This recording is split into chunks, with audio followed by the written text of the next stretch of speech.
only chance you have no chance. If you had a chance, if you could run lickety split, but you can't run because you're the baddest. Well, Ric Flair, you know what? I'm not a normal looking athlete myself.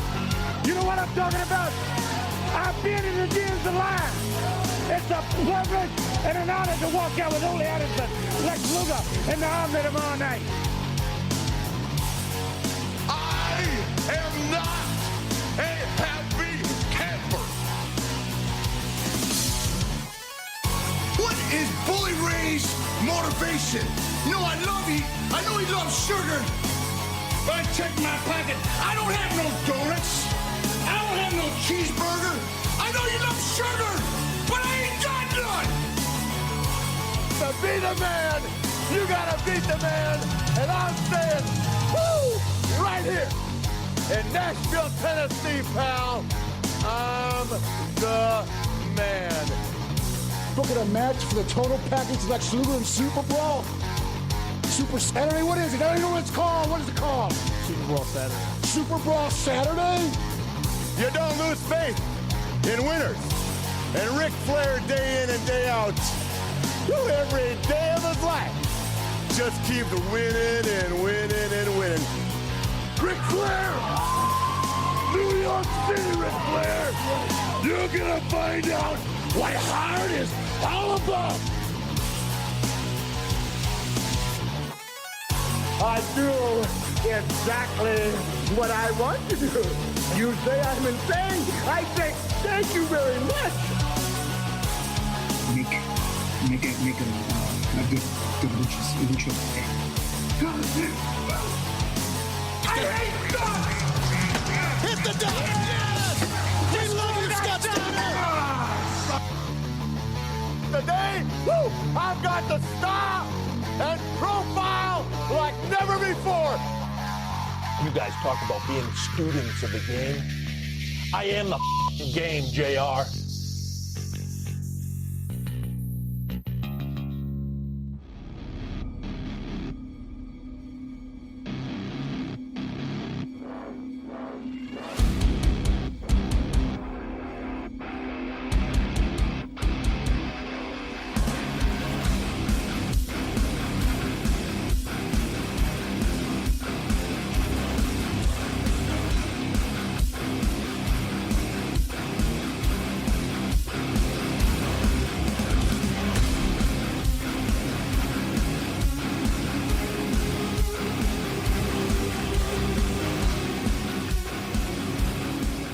Oh yeah, what is going on, everybody? Friday night is the Dirt Sheet Dudes. I am Boxman. Hope you're all doing well, and of course, riding shotgun on this journey that is wrestling. Smark, my man, how are you, sir? That's right. What is up, good sir? How are you tonight? Oh, I am very happy it's Friday, man. I can sleep tomorrow, and holy shit, do I need some sleep. Jesus Christ, man. Been a week, like I was telling you before the show. I ain't gonna bitch. I'm not gonna do it. I already did it before the show. I'm not gonna do it anymore. So, anyway, chat room. Thank you guys for coming on in nice and early in there. Appreciate that very much. Look at that. Joining up nice and early, getting the shit going.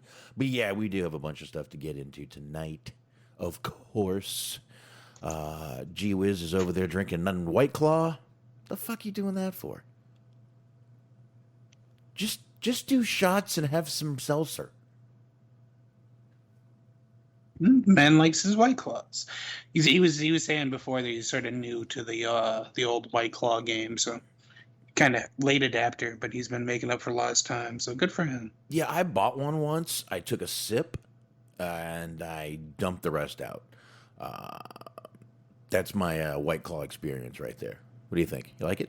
Enjoy it? Yeah? You like it? Huh? Do you? I had one too. I do like it. Well, actually, no, I don't like it because you dumped out alcohol, so that's a sin. No, regardless of that shit ain't how alcohol. little alcohol is in there. Fuck that, it's not alcohol. Well, I had one, but I was already drunk when I tried it, so I have no real memory of how it tasted or how if I've enjoyed it or not. So I'm gonna have to reconduct that experiment at a later date. All right, you do that. You do that. But I'll tell you what. Why don't we knock these plugs out? Get into some wrestling. We actually have. The day started, I really only had 4 things for us to get into, and then as the day progressed, a few more things happened, and now we've got a few more things to get into. So what we will do is go ahead and jump into the old pluggaroos, and then we will get right into the wrestling. I'm sure we'll veer off of wrestling many times tonight. I'm sure there's some food talk waiting to be done. We always somehow get on food. I don't know how we do it, but we do. All right, here we go. Let me go ahead and get that going. All right, of course, the high marks. That's right, it's Cheeseman, it's Mojo, and it's G Wiz who's in the house tonight drinking White Claw. I'm not sure why, but he is. So anyway, they, once again, together are the high marks, and you should be checking them out. Where? You know where. Mixer.com/Metal Network. That's right. I did not stutter. I did not stammer. 2 T's in Mitt. Mixer.com/Metal Network. 8:30 p.m. Sunday nights Eastern Time.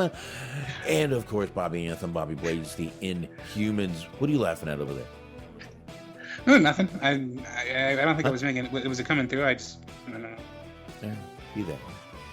The Inhumans on the Inhuman Experience. Definitely want to check out Bobby Anthem and Bobby Blades over there. So, you can find them on all the usual podcast platforms. Run over and subscribe to that. And, of course, the Everything Unscripted Wrestling Podcast. Another one you should be subscribed to. If you are not, they are found on all the usual podcast platforms and Blog Talk Radio. And Stephen Milani's out there sharing the show. And if you want to see his film reviews, almost 8,000 of them. Go check him out, letterboxd.com/Stephen Milan, double the L's in Milan. And if you want to find us, you know you can go to Spreaker.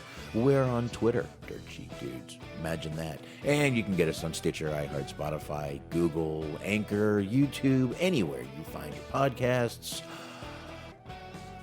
By the by, I was laughing because we were talking about degrading prostitutes in the chat room. I meant that not as a slight against anyone else or their particular program. But anywho, Mondays 8:30 on the Metal Myth Podcast Network. You want to check out Cheese on Sports with Cheese Man. Sundays 10:30 a.m. You want to visit our friends at the Modirk City Machine Guns with Mojo with Dirk. Also on the Metal Myth Podcast Network on the Mixler device. And last but never least, you want to check out our friends at Planet Rack on Tour. It's the Planet Rack on Tour podcast with Bobby Anthem, Papa Dave Sincere, and Young Nasty. All 16 episodes of Season 1 are available, but Season 2 dropped this week, so you want to go ahead and check that out too, because this Season 2 is here. Oh, shit. You better be ready, because Season 2 has started. Jump on in. There you go. Your excuse to binge listen and get right into Season 2. All right, so there we go. We can drop this music now. Smark, we can talk. Oh, we can talk about wrestling. Smark, we started off Wednesday congratulating one couple for having a baby girl. And we do it once again tonight. Cody Rhodes and Brandy did announce today their daughter was born this morning, I believe, actually. This morning. Yes, this morning. Liberty Iris Runnels is the little girl's name. The American Dream, the American Nightmare, and Liberty. I like it. Could have gone with. Should have just gone with America. Could have gone with America. Well, just of course, yes. I was wondering if he knew that his feud with Anthony Ogogo was over because he was still doing the pandering thing. Yeah, I could have done that. Just Merca, that would have been cool too. That would have been a cool one. No, Liberty, I'm just joking around. Liberty, Iris Runnels, both of them, mother and daughter, doing well, very well afterwards. Congratulations to them. Wow, two girls in 1 week brought into the AEW TNT family. What do you think of that, Smark? I think wrestlers have an affinity for naming their kids weird things. Is the first takeaway from that. The other takeaway from that is you said AEW, and it jogged my memory. So I'm going to send you something in Messenger that I also want you to incorporate later on. I can do that as I'm taking a sip of beer. I can do that without any problem at all. But yeah, so there you go. Once again, congratulations to that couple. We are just making. We might have to do this every week. Just make baby announcements. Yeah, people are out there fucking in the good old pandemic. There was nothing else to do, but yeah, they did post a nice picture today of all three of their hands and the little newborn baby's hands, all still kind of wrinkled up with the little baby low jack on his hand. Baby low jack. What the hell you want me to call it? That'd be a good name for. That would have been a good name for like New Jack's kid. There's New Jack and Low Jack. No, let's not discuss New Jack's kids. That's a different one. But no, I actually do like the name. I actually like the name Liberty Iris. The middle name is very nice, actually. My wife actually at one time wanted to go with Iris, and I was like, I don't want to name my child after part of an I. It just doesn't make sense. I thought you were going to say I don't want to name my kid after a Goo Goo Dolls song. No, I didn't even know it was. The only song I think I remember from them is, what was that, Follow Me Down or something?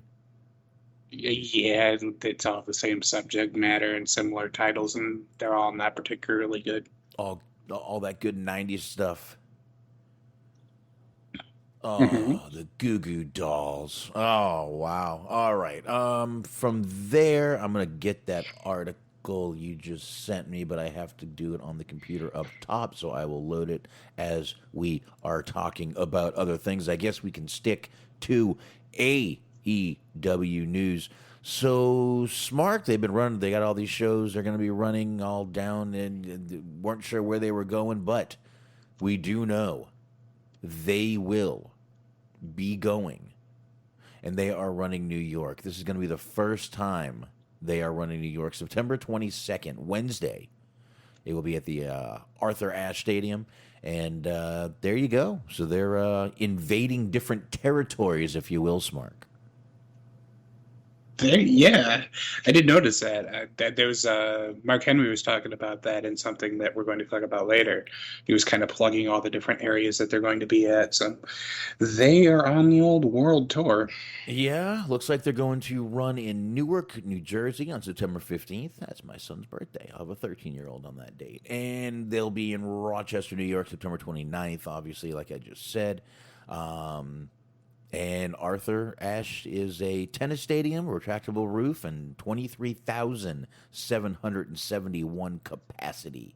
So we'll see what happens with that. But that's once again, they haven't been out in that New York, New Jersey area. They kind of stuck to the southern states when they were touring, which I think was probably a good idea to start with. They ended up in Florida, which ended up being very good for them. They kept the show going. So hey. Good for them, though, man. They are really spreading their wings, if you will, Smark. Yeah, and I mean, wasn't the whole sort of company predicated on the bet that they couldn't sell out New York or Madison Square Garden, for that matter? Yeah. I mean, and remember, that was, it was still 10,000 tickets, I believe.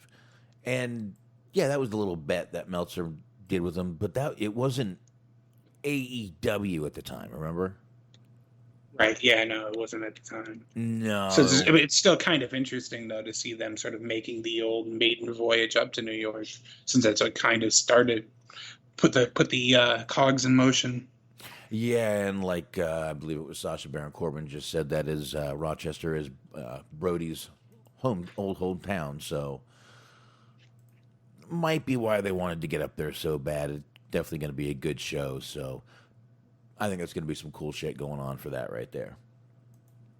So, all right, I'm getting what you sent me, Smark, and there we go. There's an ad before it, so we can go ahead and do that. Now, once again, Smark, I'm going to jump into this one, and then we'll, you sent a few, and we will be getting into, of course, Hell in a Cell. Predictions tonight, because this was the go-home show. This SmackDown was the go-home show for Hell in a Cell. So, all right, here we go. Here, do this. And speaking of, though, MJF, I believe it was yesterday, announced he was doing something with his own cryptocurrency. Did you see this, Mark? I did, yes. This was like the focus of one of the episodes of Observer. Because there was a very slow news day. I think it was yesterday. So they just talked about that for about an hour. Yep. So here we go. Doge, garbage. Bitcoin, garbage. MJF coin, better than you and you know it. Click the link after reading or stay poor. IDC. I don't care. He wrote as the caption. So he has actually teamed up with a company and actually made his own cryptocurrency. This isn't bullshit. This is real. He's partnered with the Rally Network and has released the MJF Creator Coin. Mm-hmm. So there you go. MJF, and it's not doing bad. Here, let me see. There's a link here to actually check out how it's doing here. Let's see. Well, no, he's a smart man because he knows that wrestling fans will just spend money on absurd shit anyway. Okay, so you can buy it for $5. All right, you can buy it for $5 a share. It looks like. I don't know what you get for a share. Estimated USD value is 8.45 thousand. He has 13.4 thousand already in this account. Already. Okay? This guy's going to make a killing off of this. And, dude, this was, I mean, really. And if he joined Rally, Rally is, I believe, a publicly traded company. So he made his own creator coin. Not bad. Not a bad fucking, pretty fucking brilliant, if you ask me. It kind of seems like WWE missed the boat on this one because this would have been like the perfect thing for Cameron Grimes. Yeah, let's see. Total supporters 1.9 thousand. Total transactions 4.3 thousand. Total rally backing 398.5 thousand. Total support volume 250.5 thousand. Basically, you know, right there, $500,000 right there. Total coins 139.4K. People are buying the shit out of this stuff, man. Mm-hmm. People are buying 100. Some bingo jumped right in with $100 right there. $20. I actually think I know who that bingo is that put $100 up because I think that was actually Brian Alvarez. Like he legitimately, for real, he was saying on the radio show he put up like 250 on the MJF coin. So God bless him, I guess. Yeah, and a lot of people are selling. You see a lot of selling on here, buying and selling of the coin.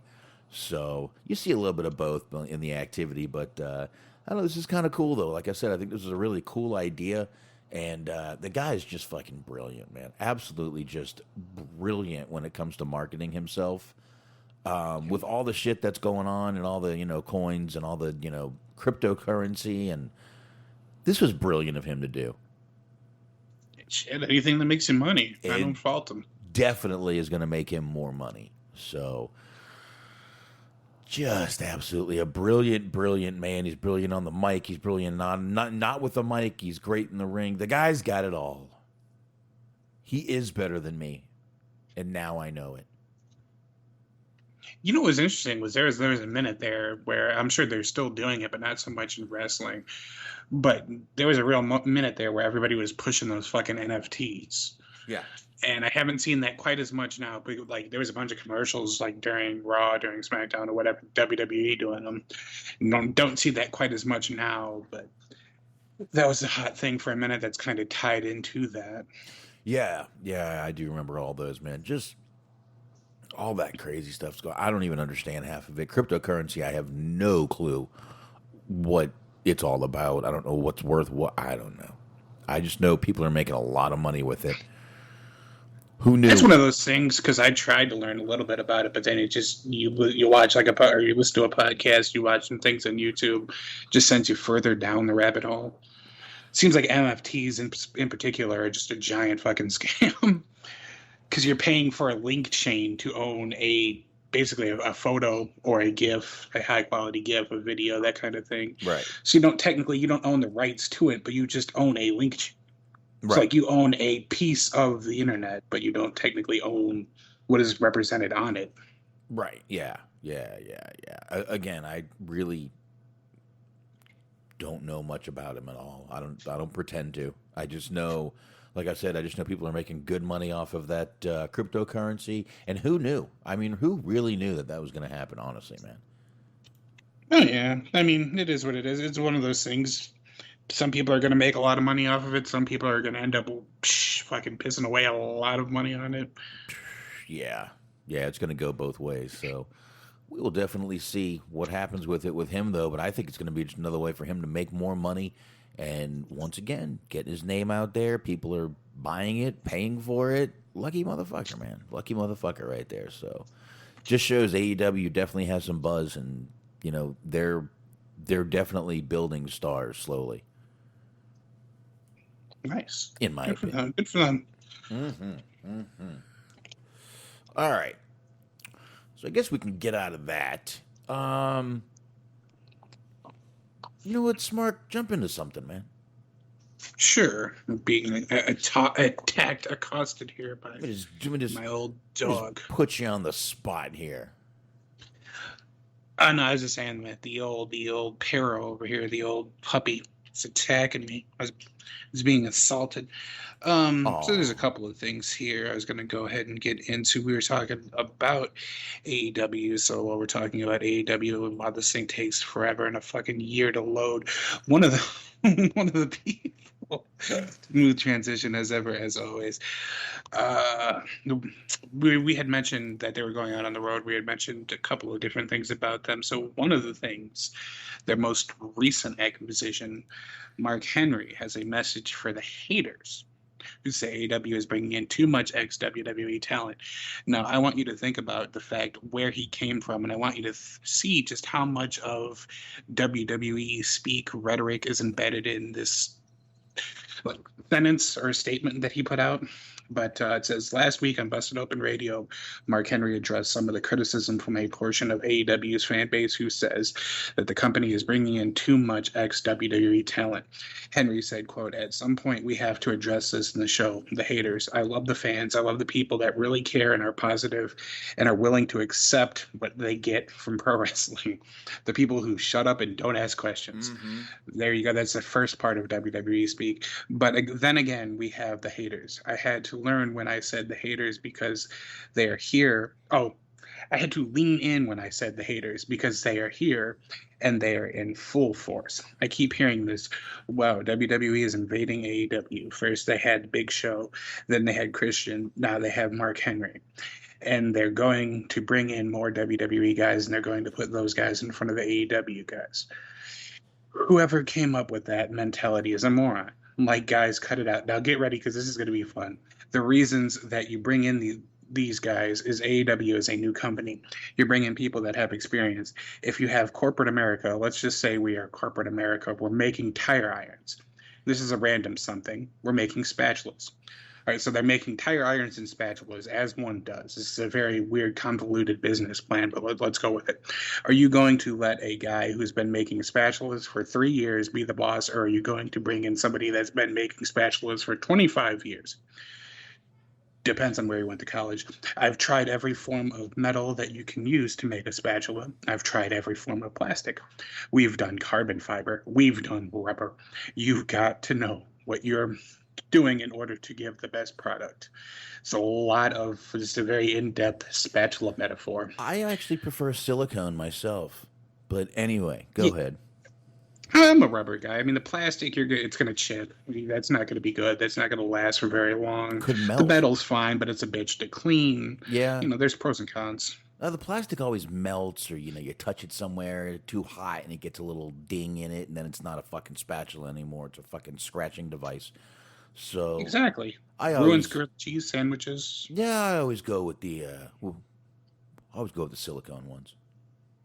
There you go. So everybody in the chat room, please leave your favorite spatula material, and we will get more in depth in that later. But anyways, he goes on to say, so you haters out there, These damn haters. Think about that little message today. You know what? AEW is not broken. It's not broken. Don't fix it. They're successful already. What our job is now, and be alert for potential backhanded compliments, and I say are because now I work for them, is to fine tune. All you musicians out there, you know when your guitar is off. You know when the keys in the piano, these people don't proofread. You know when the keys on the piano are a little bit lax, and you have to get everything tightened and tuned. That's what AEW needs. They're successful already. They have winners. Kenny Omega, the Bucks, Cody, Sammy Guevara. I'll go so far as to say, you know who the kids like? You know who the kids like? Well, the kids they like Jungle Boy. They like Fuego. People that are not super on top. Fuego is not super on top, but the kids love him. They do love him. All the kids love the Fuego del Sol. Everyone loves Fuego. They love hot. They love the hot, the heat. And they do like Jungle Boy. I'll agree with that right there. Which is true, yes. But you went from like one reference that everybody can kind of get to, and then you name drop somebody that just is perplexing. Yeah, it's like, everybody loves Jungle Boy and Fuego del Sol. I'm like, okay, sure they do. Yeah, and the whole thing with, the tire irons and this and that. Well, let's go back here. So are you going to let a guy been making spatulas for 3 years be the boss? I don't know. You mean like the owner of the company, Tony Khan, who's never owned a wrestling company before? Like that, Mr. Henry? Is that what you're talking about? Or Vince McMahon, who has been in this business for decades and decades? Which one? Mr. Henry? Oh, the one signing your checks. So let's just call the spatula/tire iron argument null and void here, because I don't think he fucking knows what he's talking about. I don't know. He listed a lot of different spatula materials. I feel like he did a lot of research on this spatula. We've done carbon fiber. We've done rubber. No, I don't care. It's not good. And I will agree with him on one thing. Besides all the double speak and gobbledygook in this, literally, man, this is like he's still got that WWE foot. He still knows how to toe that company line when he's talking. I do agree. There are some people saying, "Oh, all they're going to do is bring in WWE guys at this point." I don't think they brought in too many yet, to be honest with you.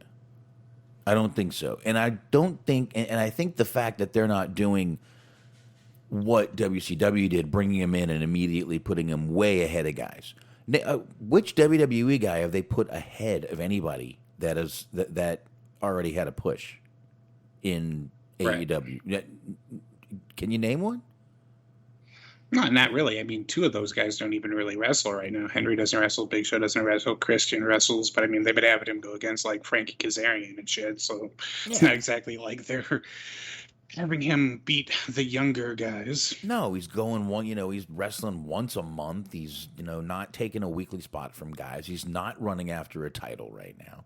So, but he is outworking everybody. Well, of course. Well, I think when he meant outwork, I think he meant out to work everyone. Out to work, everyone. He was telling everyone that he was out to work. I'm not sure where he's working, but seems like once a month he actually does wrestle. So that's what he's doing. He's out to work everyone, in my opinion. I don't know. I don't know what he's doing. I don't know. Later, G-Wiz. Take it easy, brother. I will agree with him. But again, I think they've done well using what talent they brought in. Now, if they bring Andrade like they just did and start putting him in the title, picture, good. That's one you should. But, I mean, if they're going to bring these guys in and use them for what they have left when WWE wasn't, who the fuck am I to tell them to tell these guys that they shouldn't go look for work somewhere when they enjoy what they're doing? Right. So, anyway, that's pretty much all I got to say on that. Okay, and so then I had one more little thing here, and this is when the WWE speak gets really turned up. So he's talking about they're going to all these different places, and he starts listing the fucking like Howard Dean speech here. We're going to Miami. We're going to Austin. We're going to Cedar Park Center. We're going to Cancun for spring break. Then we're going to Washington, D.C. We're going to fucking take back the White House, chop that motherfucking desk in half. Yeah. Chappelle show. We're going to. So, anyways, he's talking about all these different places we're going to go. And he says, we're going to touch the news and let people know that we're going to support the Boys and Girls Clubs. We're going to support Make-A-Wish. That's where you get adults. You make people care. Adults have to care. They want to see people doing work in the communities that they live in. And that's where I want to go. I'm trying to get everybody. So if you're not a fan of AEW, we're going to fine tune it. It's not going to change. AEW is not going to change. I like it the way it is. My whole thought process is to fine tune it. I'm not going to ask anybody or tell anybody, hey, this is what we're doing. No, that's not me. If you want my help, I'm right here. Come ask for my attention, and I will give it to you and help you the best I can. That's what you're supposed to do. But in our business, we have the mentality of I'm your boss. You're going to do what I tell you. That's not my philosophy. No, none whatsoever. He did say none whatsoever. That's not my reading.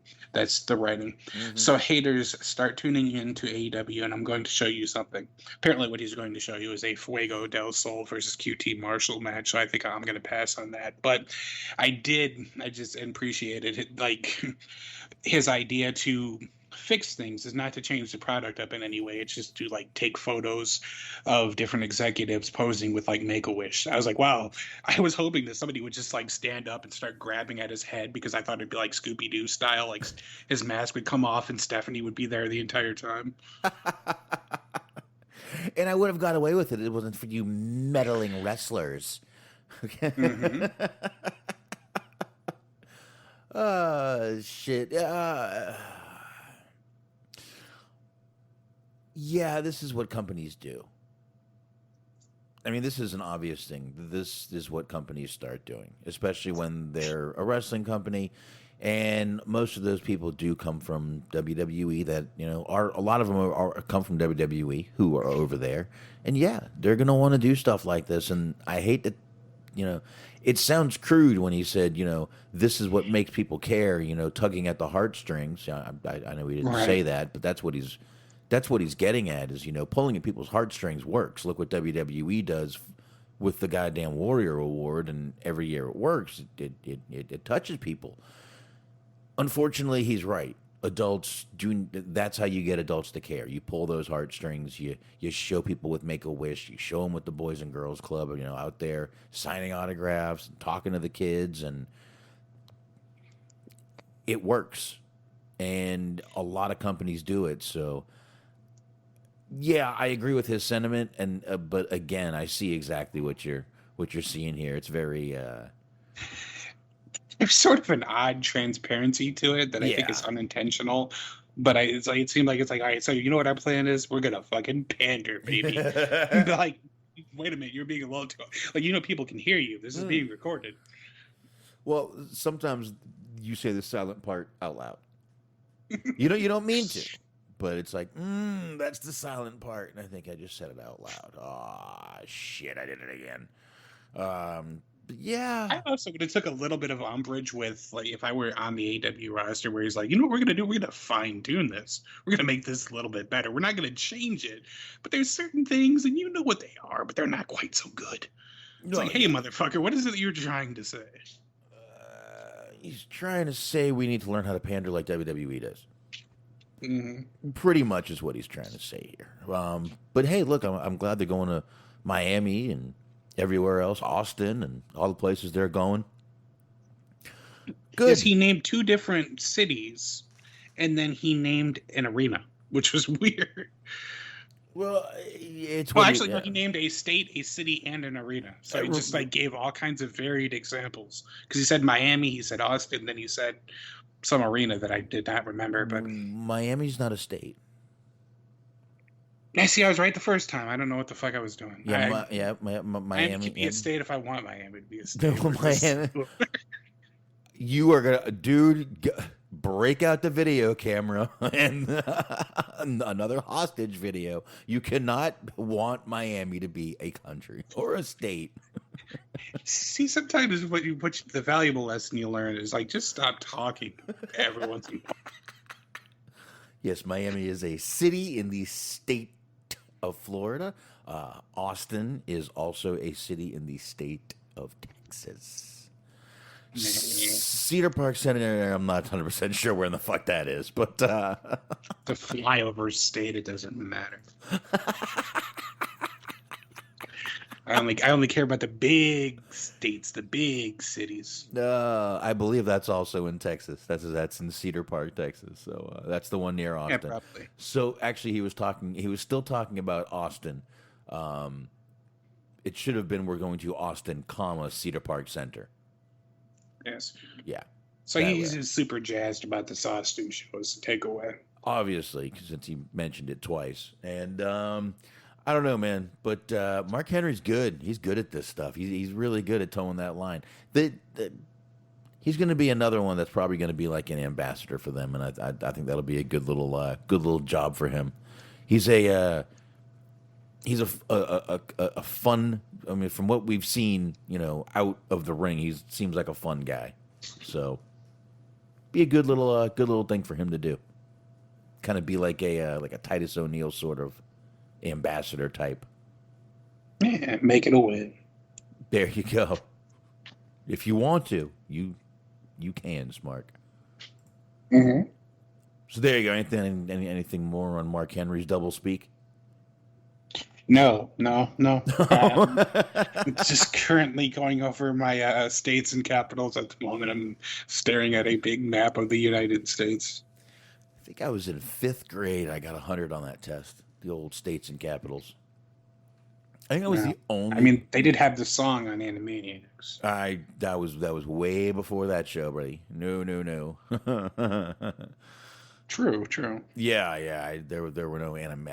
This was still Hanna-Barbera area, dude. Come on now. See, you're in Dirk's wheelhouse there. Oh yeah, I'm an old man. Very, very old. But anyway, let's jump over here.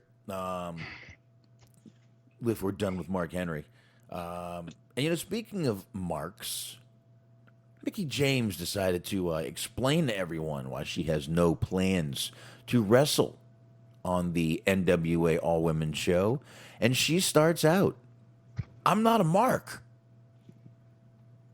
I'm not going to book myself on top on my own show." Like, who does that? Was Pretty much every wrestling promoter ever. I am wondering if that's a Cody shot. I really am wondering if that's a Cody shot. Well, let's see. Let's count along with me here. We got Vince McMahon, who put the belt on Stephanie McMahon, and I think Shane McMahon had a belt too. So there you go. That's 3 in 1 there. You got Zandig did it. Quackenbush did it. Cody did it. So this is a fucking Antonio Inoki probably did it in New Japan. Well, Mizawa owned Noah for a while, so fucking just pretty much anybody. She does say everybody does that, right? Don't they? And then she chuckled a little bit.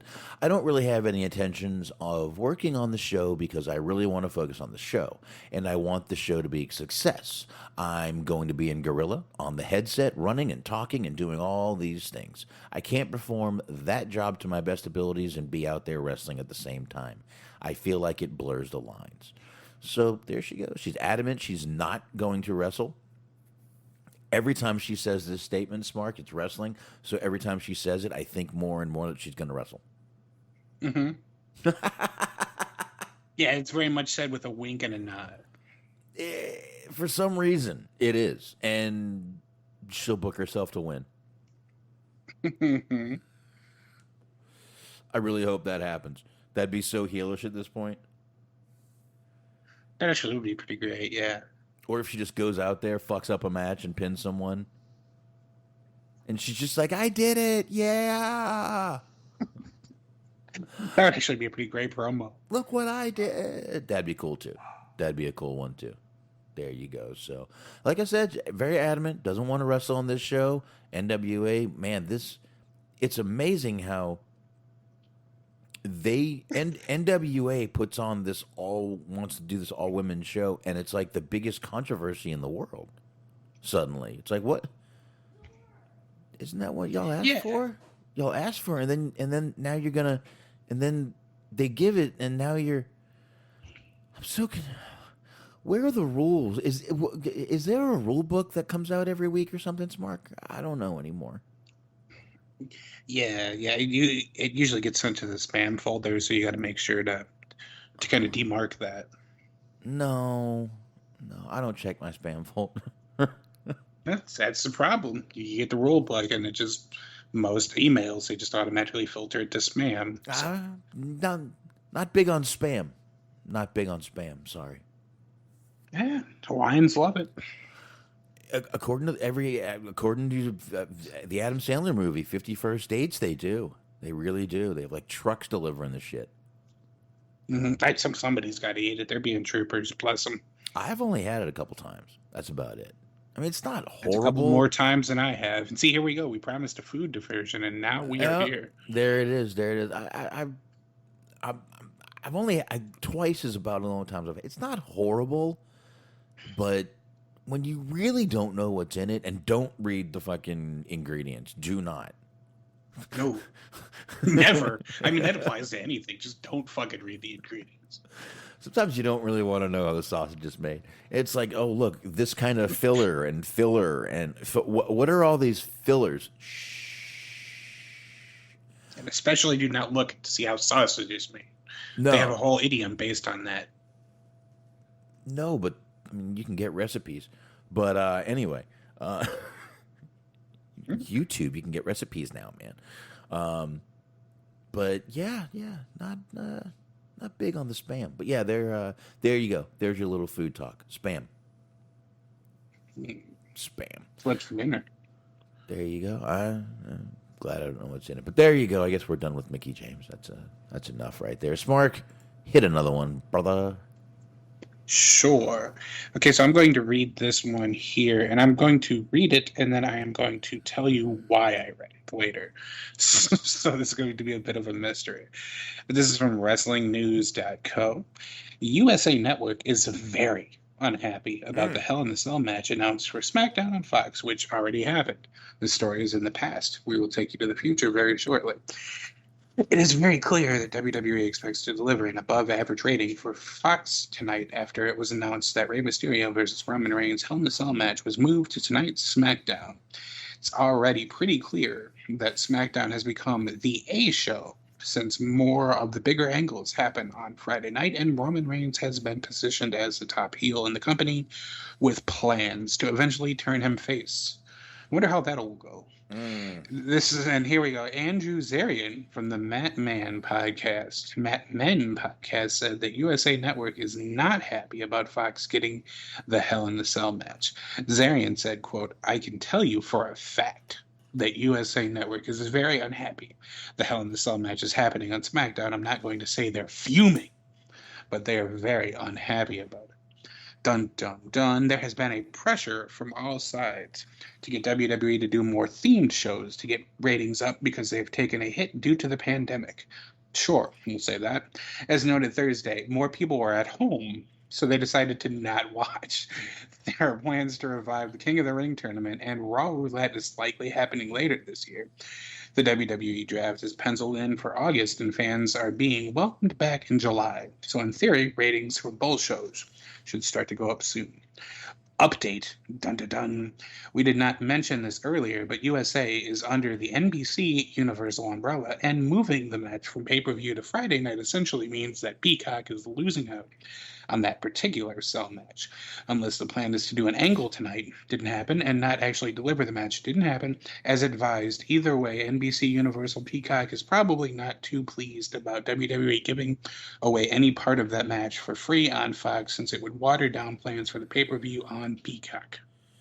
Okay, so the reason that I read this story was because I find it fascinating that, like, I respect the hustle of this man, this Andrew Zarian, because he's just decided that he's going to become a news source, and I respect that kind of hustle. Like, it's just out of nowhere. He's like, you know what? I reached out to NBC, and they are unhappy about this. Who the fuck is going to fact check this? Who is going to call NBC's head office and be like, hey, did you speak to Andrew Zarian of the Mad Men podcast? I don't know. Who the fuck is this guy? That's the amazing part. See, what we do is we've been reading these articles like every week for like 2 years now. For you, for me, a little bit less, but you know, And so every week we'll read these articles and we'll see the sources and we'll see that it came from this guy, from that guy, so on and so forth. Sapp, I have a hard time saying that. Dave Meltzer, just any number of different guys. He's just randomly appeared within the last like month or two, and he's like the leading source on just a whole bunch of semi-plausible news. Yeah, the guy just popped up out of nowhere. I've actually been looking at wrestling news for years. I've been doing a podcast one way or another since I think 2015. So I've never heard this guy. Just in the last couple of weeks, just started blowing the fuck up. Mm-hmm. It's like Andrew Zarian. he's just decided. He's like, you know what? I am going to be a news source now. And everybody's like, instead of being like, who the fuck are you and why? They're like, all right. Yeah. Now, I've seen this article a few times today, and I'm still not 100% sure Mr. Andrew Zarian is a credible source. They put out, I mean, this is an article that's kind of a given. Yeah, I could see the USA Network being a little unhappy with this. Okay. And they still let it happen. Or, okay, it happened on Fox. All right. But do they really think that this is what's going to get a better... I don't think this is going to pop the rating at all. I don't think it's going to get I think it's going to stay in the same little area it always does. I don't think it's going to get a big ratings pop, to be honest with you. But yeah. USA is not happy with Fox because Mr. Andrew Zarian said so. Okay, thanks. I'll wait on that. But one thing I did find a little just kind of interesting is that where was that part? Oh, the plans to turn Roman face, like you said. I wonder how that'll go. I do wonder how that'll go. I think you're going to get him booed again if you do that. Mm-hmm. Quickly. Well, it was very much tongue in cheek saying that because we've been here before. We've tried this before. He's healed now because it didn't work the first time. Mm-hmm. Like I really don't understand how much more evidence you need. You found something that works, and your immediate reaction is just, all right, well, it's working. People like this. Let's change it. Exactly. But it was, I know, and it's working so well. He's so good in this part. There's no reason to change it at all. But, and yeah, like Smark said, that match did happen tonight. I guess we can just get right into that match while we're talking about it. I mean, no reason to go back to it, right? Sure, we can do that. Sure, might as well talk about it. The match did happen. Again, it was Ray versus Roman Reigns. It was a Hell in a Cell. It was for the Universal Championship. Match was really, I actually really enjoyed the match. Ray really got the upper hand in the beginning of the match, which right then and there, you knew he was going to get killed for the end of the match. You knew. It's the formula, everybody. Immediately goes for a chair, fire extinguisher. Ray literally put Roman's chair, Roman's neck in the chair, threw him into the cage, threw him into the post, and Roman makes a comeback 2.5 minutes later. Mm-hmm. I mean, that's a move we've seen take guys out of commission for weeks. Not Roman. And then Roman launched Ray into the cage and outside the ring. Ray, like a fucking, basically like the old WCW spot where Nash fucking lawn darted him into the production trailer. Yeah. Roman basically just power bombs him almost through the fucking cage. Like he flung that man. It did remind me of the Nash spot, the old lawn dart into the garage door. Did remind me of that a lot, but I will say this though, I'm definitely glad that we do this after SmackDown and not before SmackDown, or else I would have owed a lot of people a lot of apologies. Because I was seeing that they announced this morning, and there was a lot of people that were talking about USA being mad at WWE or like why they would give away a pay-per-view match for free and so on and so forth. And it seemed I was absolutely fucking certain that there was no way that this was going to happen without fuckery. I was like, wait, this is what they do. They're going to announce this, some shenanigan is going to happen, some kind, and then it's going to be like, they'll do the match at the pay-per-view, or there'll be some kind of amendment to the match or some shit like that, where that actually happens on the pay-per-view. But believe it or not, it actually happened. It started, it ended. It was a good, 20, 25 minutes or so. It was a full-on pay-per-view quality match. I mean, it was what you thought was going to happen at the pay-per-view. Like we talked about, Roman beat the ever-loving shit out of Ray for about 20 minutes, but that's what was going to happen anyway. And they kind of teased a little fuckery a little bit when Jimmy was backstage talking to Roman, and he's like, have you talked to your brother? And Jimmy's like, no. Roman's like, well, go find him, dipshit. I don't give a fuck. I know you just said we're family and shit and you're down with me, but go find your brother. So you kind of had a feeling, even though the match is no DQ, you kind of had a feeling it was going to end up being 2 or maybe even 3 on 1, but you kind of thought somehow Jay was going to come out there and just help out Roman in some way. But I don't know. It didn't happen. Like you said, the match actually went well, and it was a damn good match. Like you said, it went the way we all thought it would, but it was still a damn good match. And why would they give it to us on free TV? Some interesting theories. I mean, like we were talking about, they were trying to potentially boost the rating. And I don't know if there's there could be other reasons. It could be some kind of family emergency, medical emergency. Somebody might be hurt or something. Somebody's got plans. Somebody doesn't want to wrestle on Father's Day, whatever the fuck. There's been all kinds of different theories lobbied about. There's also the idea that tonight they're doing 2 Game 6s for the NBA playoffs. So these are big, high-stakes, games. So they're, in theory, you guys trying to counter-program that, even though that's a very, futile effort. Could be that. Could be that Roman might want to be home. Does he not have not newborn, but wouldn't this be like the first Father's Day with his new? I know he already had 2 kids. I know he has twins. I think he has 2 sets of twins. That seems like a challenge. Hey, I'm not sure how long he's had those, but yeah, he does have kids, obviously. There was that old commercial they had with him having tea with his daughter. How long he's had those? Those things, those tax... One of us is a parent, one of us isn't a parent. You'll never be able to guess who. Those tax write-offs, I call them, what are those called? Things. They eat a lot. They cost you a lot. Oh, kids. They're dogs that you're not allowed to lock in cages. Well, see, now that's questionable. No, I'm just kidding. I do apologize, because I would never lock a dog in a cage. Oh, I did. I honest to God felt like a real fucking psychopath last night, because I was watching a horror movie. These 2 kids, older kid, younger kid. Older kid's about 12, younger kid's about 5, we'll say. Dog runs off. The kid runs into the woods to get this kid. Now, meanwhile, they're setting it up. It looks like the serial killer is going to kill the dog. And I'm like, fuck. Well, it turns out he goes after the little kid. The little kid's on the swing set, and the guy comes up behind him, and I honest to God out loud said, well, thank God he didn't go after the dog. And then I felt like a real fucking asshole. There's a reason why I'll never have kids. I mean, I've come to accept this. Well, no, listen, some people would commend you for that thought. It's not a wrong thought to have, but it's just a movie, Smark. You shouldn't feel that bad about it. This is true. This is very true. Just remember, even if he did kill the dog in the movie, the little puppy would have been just fine, Smart.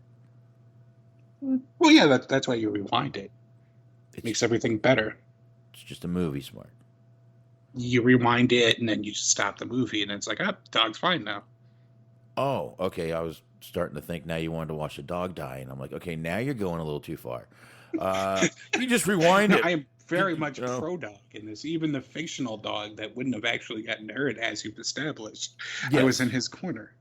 Well, that's very nice of you, Smart. But anyway, let's just finish up this little match here before Peter comes. Yes. Well, yeah. Before you do say something you regret 2 minutes from now.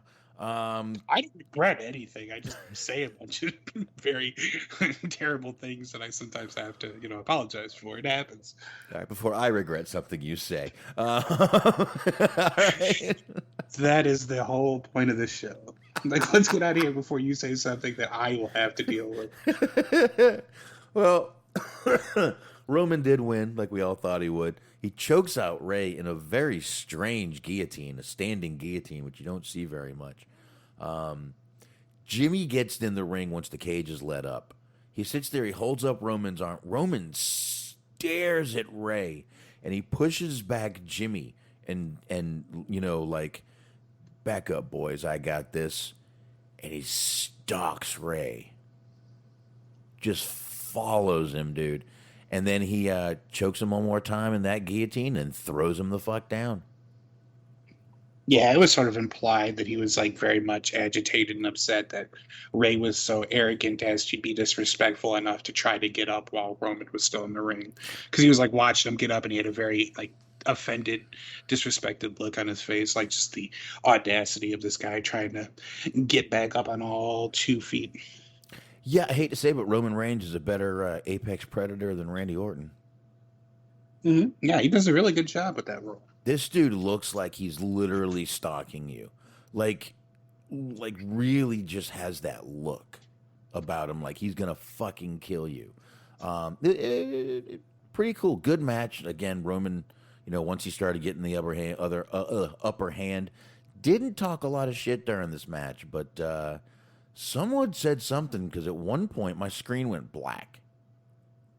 I don't know if yours did. I don't recall, but... Oh, all right. Well, yeah, at one point my screen just black, went completely dead for 1 minute. McAfee was saying something. He used... I'm wondering if he made a 69 reference, because he said 619, and then it cut off. Oh, yeah, no, because he started like throwing a lot of weird, like numbers and shit. It was weird because he was like, it was a 619 at a Hell in a Cell on SmackDown on Fox. So he just started listing all of these like things and areas in which it was taking place. It was just weird. It was like just making a word salad. And speaking of McAfee, and no, we're not going to do all of SmackDown right now. We're just going to talk a little bit about this part and that. Speaking of McAfee, though, I do have to tell you, him sitting there telling you how this is the first time he's ever seen this match live with his eyes in front of him, and I'm being able to call it like this is such like a dream for me. That just kind of that resonates with fans right there, dude.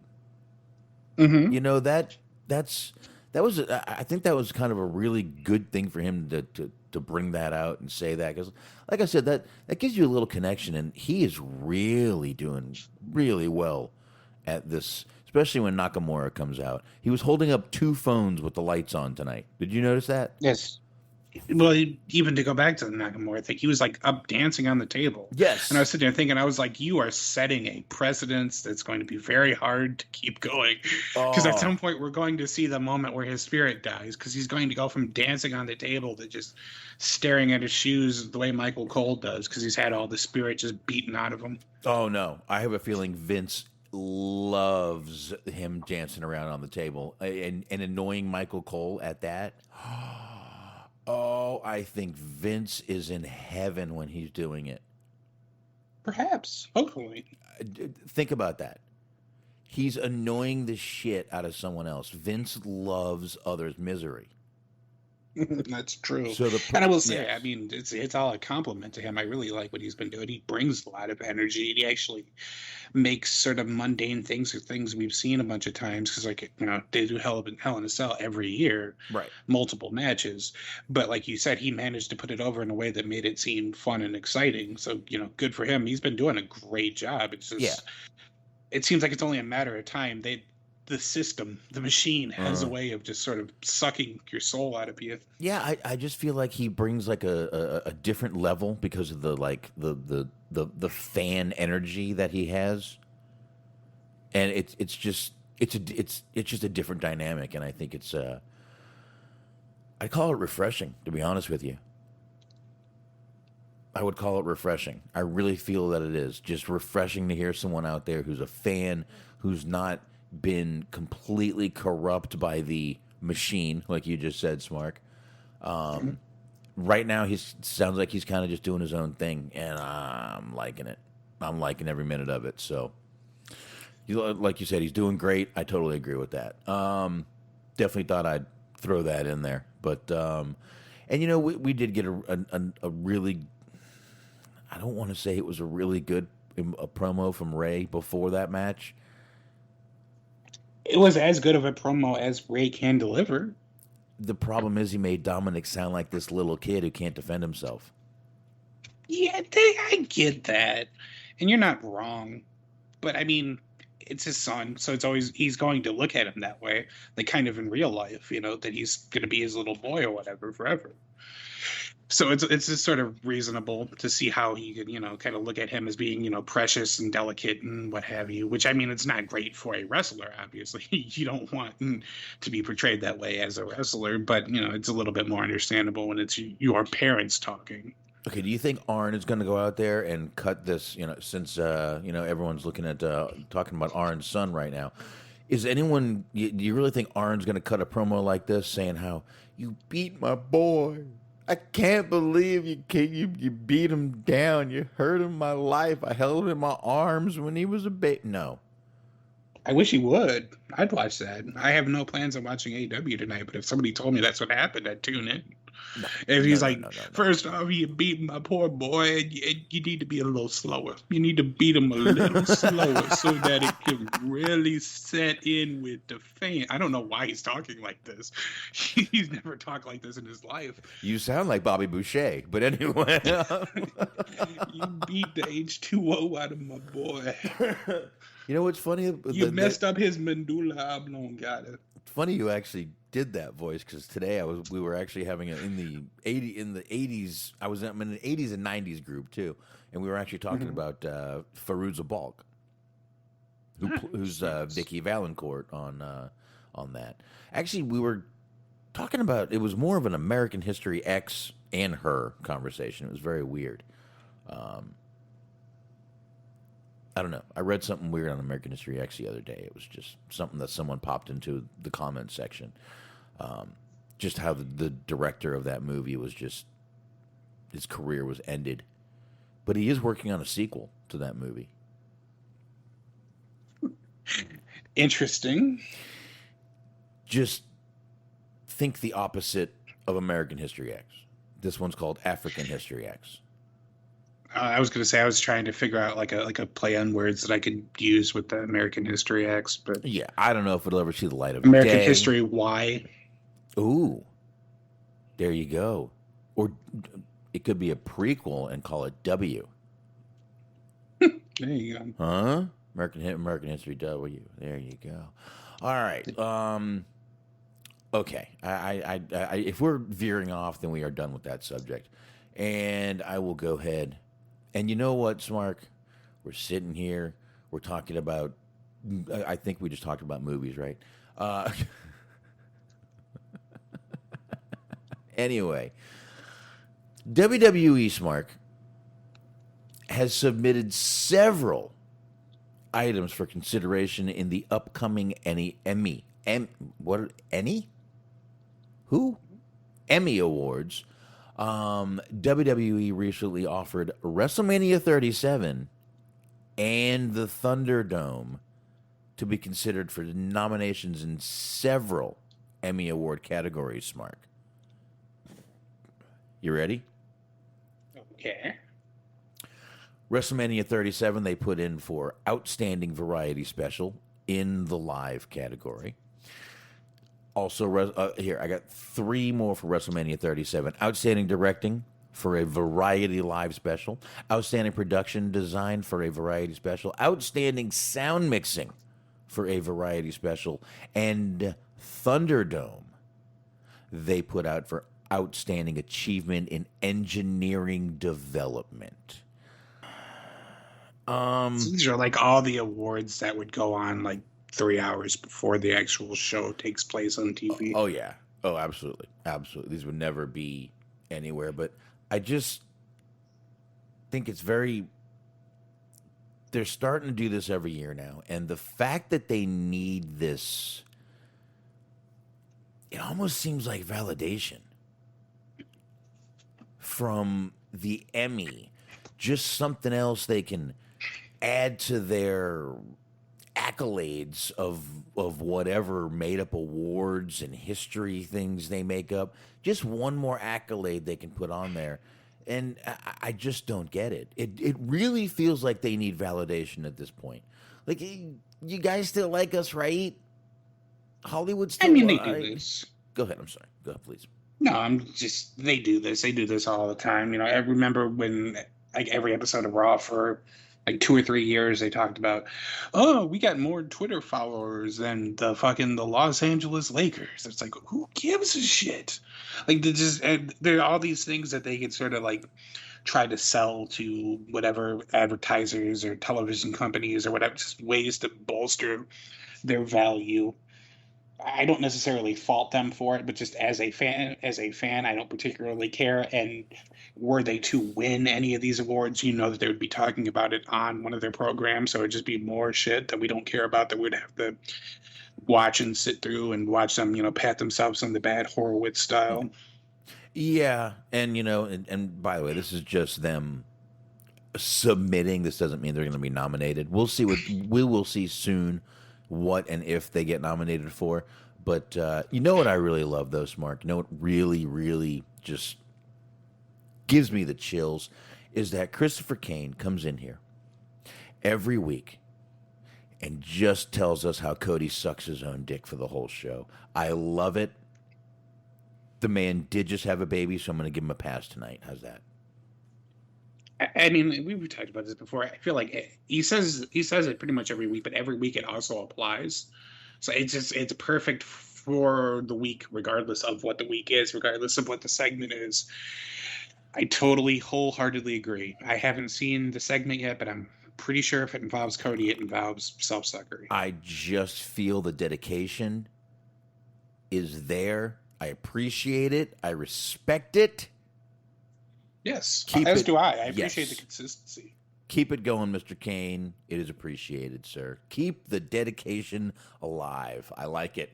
I like it. It does honestly make me like kind of smile every time because I always know when the Cody segment is airing because I just see Cody's sucking his own dick. Yeah. Like, all right, I know when when I'm watching the show when I can skip through. Exactly. It's like round about an hour and a half in, I can just go ahead and just skip it. Just skip it.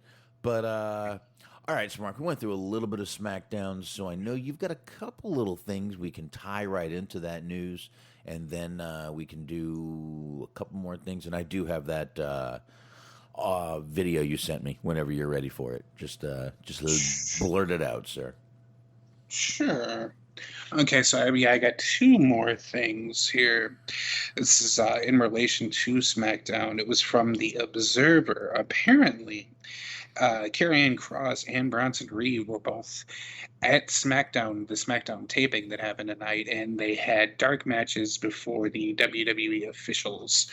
So there could potentially be some calling up in the future for one or both of them. Scarlett was there as well, I must say. Well, let me say this. Bringing up either one of them right now, I think, is a horrible mistake. Mm-hmm. Horrible mistake. And again, this doesn't mean they're going to. We've seen this before. Oh, look, they were backstage. Yeah, they could have just been there for whatever reason. Bringing up Reed or Cross is a bad idea right now. You do not know how the crowds react. And bringing up Karrion Kross after the reaction of the crowd, the first live crowd and the reaction from that entrance, you need to wait. You've got to. And I will say, sort of make an amendment to something you were talking about Wednesday. You were talking about how the reaction was shitty and like how this is like a warning sign or this is foreboding or anything like that. And I pushed back on that, but I've started to kind of notice based on like reviews and just people talking in general, it seems like for whatever reason, and I have no fucking idea why, because I can't put a finger on anything that's changed about him. It seems like people are turning on him. I don't get it. I'm not so. I see it too. I'm not so sure they're turning on him, but the way they're using him. I think after Tuesday's show, that might not be the case. He kind of showed a lot more intensity on Tuesday. He showed a lot more of what his character can do. Hopefully that'll maybe change some people's minds. He needs to keep that intensity, though. He needs to do that. He needs to be that anti-establishment, do what the fuck I'm going to do. I am going to be your running roughshod champion and just kill who I want to kill, go after who I want to go after, and there ain't a fucking thing you can do about it. Now the fact that Regal's got Joe is going to be a little hard for him, but I think we see this eventually is going to lead to Karrion versus Joe, probably a good way down the road. Maybe even, I mean, if they're smart, they've got Joe for a good year, at least a year, and we could see a nice little takeover weekend Mania weekend takeover match out of this. Sorry. Yeah, I could see that happening. I mean, obviously, I don't think he's going to be on full time as a wrestler, because that was a whole it seemed like that was the crux of why they released him in the first place. They were paying him to be a full-time wrestler, and he couldn't get cleared. So it'll probably be one of those things where if he does indeed end up, wrestling, it'll be kind of time. It'll be a very sort of a rare special occasion, every so often, not every week, obviously. Kind of like Regal was doing that for a little while when he was in NXT. Right. But, and Reed, right now, you got a title on him. He's just starting to get over. Leave him alone. Gotta wait till these crowds come back. You've got to see what the reactions are from a real live crowd, not bringing everyone to the CWC. No, you need to go out there and see what the crowds are really liking in what city, this city, if just everything like that. Don't bring anyone up right now. Stop with this shit already. Right. Stop it. Well, we were talking about they're going to potentially be doing a draft after SummerSlam, so that's right. They might be kicking the tires on them for that. Check it out. Please go ahead. And that actually got me thinking about that song on the Scarface soundtrack. So I really had no valid contribution to that other than arguing in my own head if I wanted to sing "Shake It Up." Okay, why don't you just continue? You're gonna say I should just do it. Shake it up tonight, shake it up now, baby. Okay, anyways, that was a good soundtrack. That was also on the Grand Theft Auto Vice City soundtrack and Grand Theft Auto 3 for some reason. They included it in both of those games. Yeah, I don't really have too much more to say about that. It's kind of interesting, but I do agree with you that they really don't need to move either of them at the moment, especially since both of them have titles. But like we talked about with Cross in particular, it seems like that's just going to happen. It's an inevitability. It's just more of a matter of when, not so much if. It's definitely going to happen. Mm-hmm. Yeah, there you go. Go for it, man. But anywho, there's more names, more potential situations occurring here from PW Insider. It says exclusive, updated, big name at WWE Performance Center in advance of return. So everybody sit down. We don't want to, startle anybody or alarm anybody, but big shit is on the horizon. Former WWE Raw and SmackDown Women's Champion Becky Lynch was at the WWE Performance Center earlier this week. The guy from the Matt Men podcast took photos. PWI.Insider.com has confirmed the visit was described to us as part of the process for Lynch to return to action for the company after celebrating birth of her and Seth Rollins' daughter. Wow, that's an interesting one. Rux, R-O-U-X. I'm questioning if it's Rooks, Row. I think it might be. Let's see if I can figure out a correct pronunciation of how you would say that. Row, P-R-O pronunciation. Okay. Rue. Interesting. Like Jumperoo? Yeah, I mean, this is Like Smark. We're talking about they're trying to foster a deal with like Australia. Well, see, I could play it, but you wouldn't hear it here unless I looked it up on the other computer. Chat room would hear it, and listeners would hear it, but you wouldn't hear it. So I won't do that. Let me just. But yes, they had a kid here. But we were talking about this guy goes in line with like wrestlers naming their kids weird shit. Like whatever just happened to like Jake or Jessica or just anything with J's. No. Javier, that works. No. All right. Jorge. Here. Anything. Well, I guess they can't name their kid Jorge, but that'd be kind of weird. Anyways, we are told Lynch was in the ring working out with Indy Hartwell yesterday. With SummerSlam coming up, as we've mentioned, it's being considered all hands on deck show. Certainly Lynch's return would be a great attraction. I'm surprised that I managed to say deck there. Would be a great attraction for the show on a year where it may be considered even bigger than WrestleMania due to the timing of the country opening up as we get to what is hopefully the latter end of the COVID-19 pandemic. This becomes a little bit of an editorial here, but yes, anyways, the point is Becky Lynch is training for her return. She's working with Indy Hartwell, so that's kind of a cool rub for her, I guess. There you go. That is good right there. Wouldn't mind seeing Becky back. It's a little early for her to be back, but I'm sure she's itching to come back. But good for her. I do like how they were like, big name at Performance Center in advance of return, and then they were like, yeah, I mean, we were just told she was working out yesterday with Indy. You know, no big, calm down, everyone. And I like that they put it, they don't put the update at the beginning or at the end. They put it right after the first paragraph. Very strange place to put it. Anyway, whatever. But and then for some reason they decided to recap why she stepped away and her but her going away promo. That was kind of weird. Yeah, they kind of said it when she had, when she gave birth in December. We kind of figured why she stepped away. Yes. But, let's just insult some intelligence real quick. That's always the way to get clicks. Yeah. Yes, indeed. Yes, indeedy, sir. All right. What else you got on that? You got nothing else? Oh, you have the Moxley thing. Well, you know what? We'll wait on that. Let's wait on that a minute here. I got a couple here we're going to get into real fast. Smark, we talked Wednesday about Piper Niven coming on in. She came on in and was with Eva Marie, and we all know what happened with all that right there. Looks like they have gave her a new name.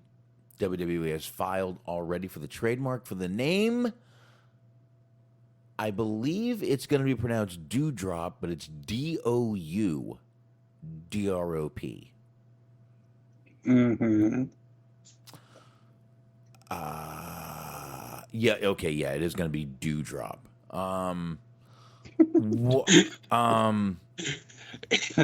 The failed Mountain Dew flavor experiment. Why?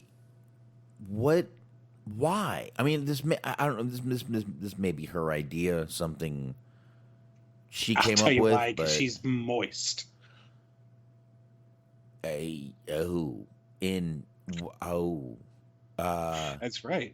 She's wet in the morning. That's why they call her Dewdrop.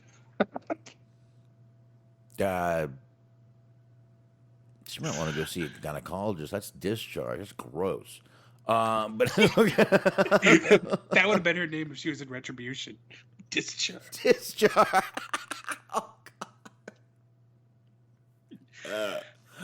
Oh, shit. T-Bar mates. Discharge. That also kind of makes her sound like she's like a G.I. Joe villain, too. I can picture that being like in Cobra Commander. She would have gone great in Demolition. Axe, smash, discharge. Oh, God. Anyway, Dewdrop is going to apparently be her name. Yes, Christopher Kane. Dewdrop. Yes, that's what I said. Doudrop. One word. I don't get it. I don't like it. Again, maybe she came up with something. We'll have to figure that out.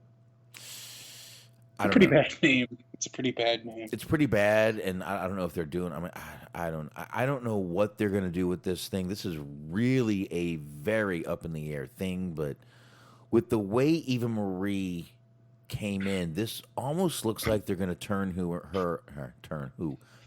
her into like a Simon Dean. I'm thinking they're going to go with like a Simon Dean thing for her, like a female Simon Dean, even almost like a Chad Gable-ish thing. But yeah, I said Wednesday, like female Otis, but I mean that's the thing. It's like we're trying to engage what's going to happen with her, but like what we have to go on is just their history, and they don't have the best history of treating women with body types that are the kind of thing Vince enjoys as jokes. So it's like it's kind of hard to not picture them mistreating her or doing something with her that's going to cause a firestorm that'll be fun to watch, at least.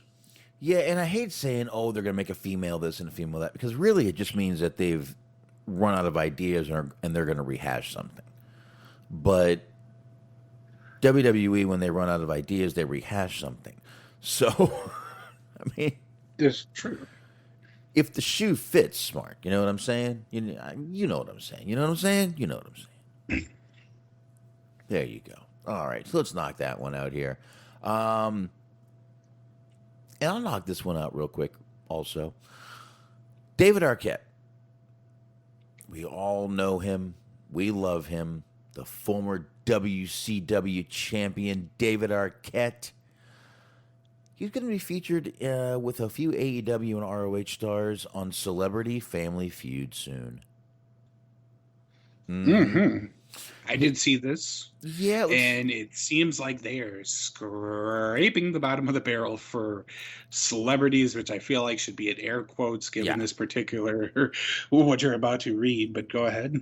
Well, he was in there with Jungle Boy and Peter Avalon, indie veteran RJ City, and Dalton Castle from ROH. I mean, let's face it. This Family Feud has just turned into say the dirtiest thing you can without our network people bleeping you. Mm-hmm. That's real, and you know, let's get Steve Harvey a viral video. But I don't know. Oh, how I mean, he wasn't ever great, but man, he's fallen pretty far. Again, though, I mean, that match he had with Gage, I'd give him credit for getting in the fucking ring with Gage and doing what he did and taking a hell of a beating and even trying to shoot on Nick Gage. Yes. Which I remember watching this match going, oh, shit. He just tried to shoot on Nick Gage. Hit him with that chair. And it's a beautiful moment because we've talked about this, but it's made picture perfect. It's just beautifully done. Because I was watching the documentary, the David Arquette "You Can't Kill David Arquette" documentary. It's on Hulu if you want to watch it. But there's they show the match and they show where David Arquette gets upset, where he tries to shoot on Nick Gage, and then the fucking Nick Gage's eyes opening up wide as he realizes that Arquette's trying to fight him for real, followed by just immediately, okay, let's do this, and then just like, oh boy, you done fucked up. Yeah. Did you ever see the movie The Great White Hype? I have not, but I think I know a little bit about it. All right, I actually believe me and Anthony reviewed that one. There's one part of it where the dude is beating the shit out of Damon Wayans, who's playing the boxing character, and he just looks at him and goes, "Are you trying to embarrass me on live TV?" And I that's almost the look Nick Gage had when fucking Arquette tried to shoot on him. But that was one of the most. I got to tell you, at that moment, I was scared for Arquette. Mm-hmm. Yeah, I was. Now, if that was New Jack, I would have just, I would have just started putting I would have logged into Wiki and just put, okay, died on this date. David Arquette was a. Change the is to was. Oh, shit. Pretty much. If that was New Jack, he'd be fucked up. But yeah, so he's going to be on Family Feud. I don't see an air date here. No, I think they just sort of mentioned that they've been putting up teaser trailers for Family Feud and the different celebrities that are going to be on versus, what other celebrities are going to take on. I don't remember if he mentioned it, but I guess that David Arquette and the Wrestlers are going to be taking on Dee Snider. Oh, shit. I like Dee Snider. I do too, but I mean, it's 2021. Like, David Arquette isn't relevant anymore either, so it's like you're really scraping the bottom of that there barrel.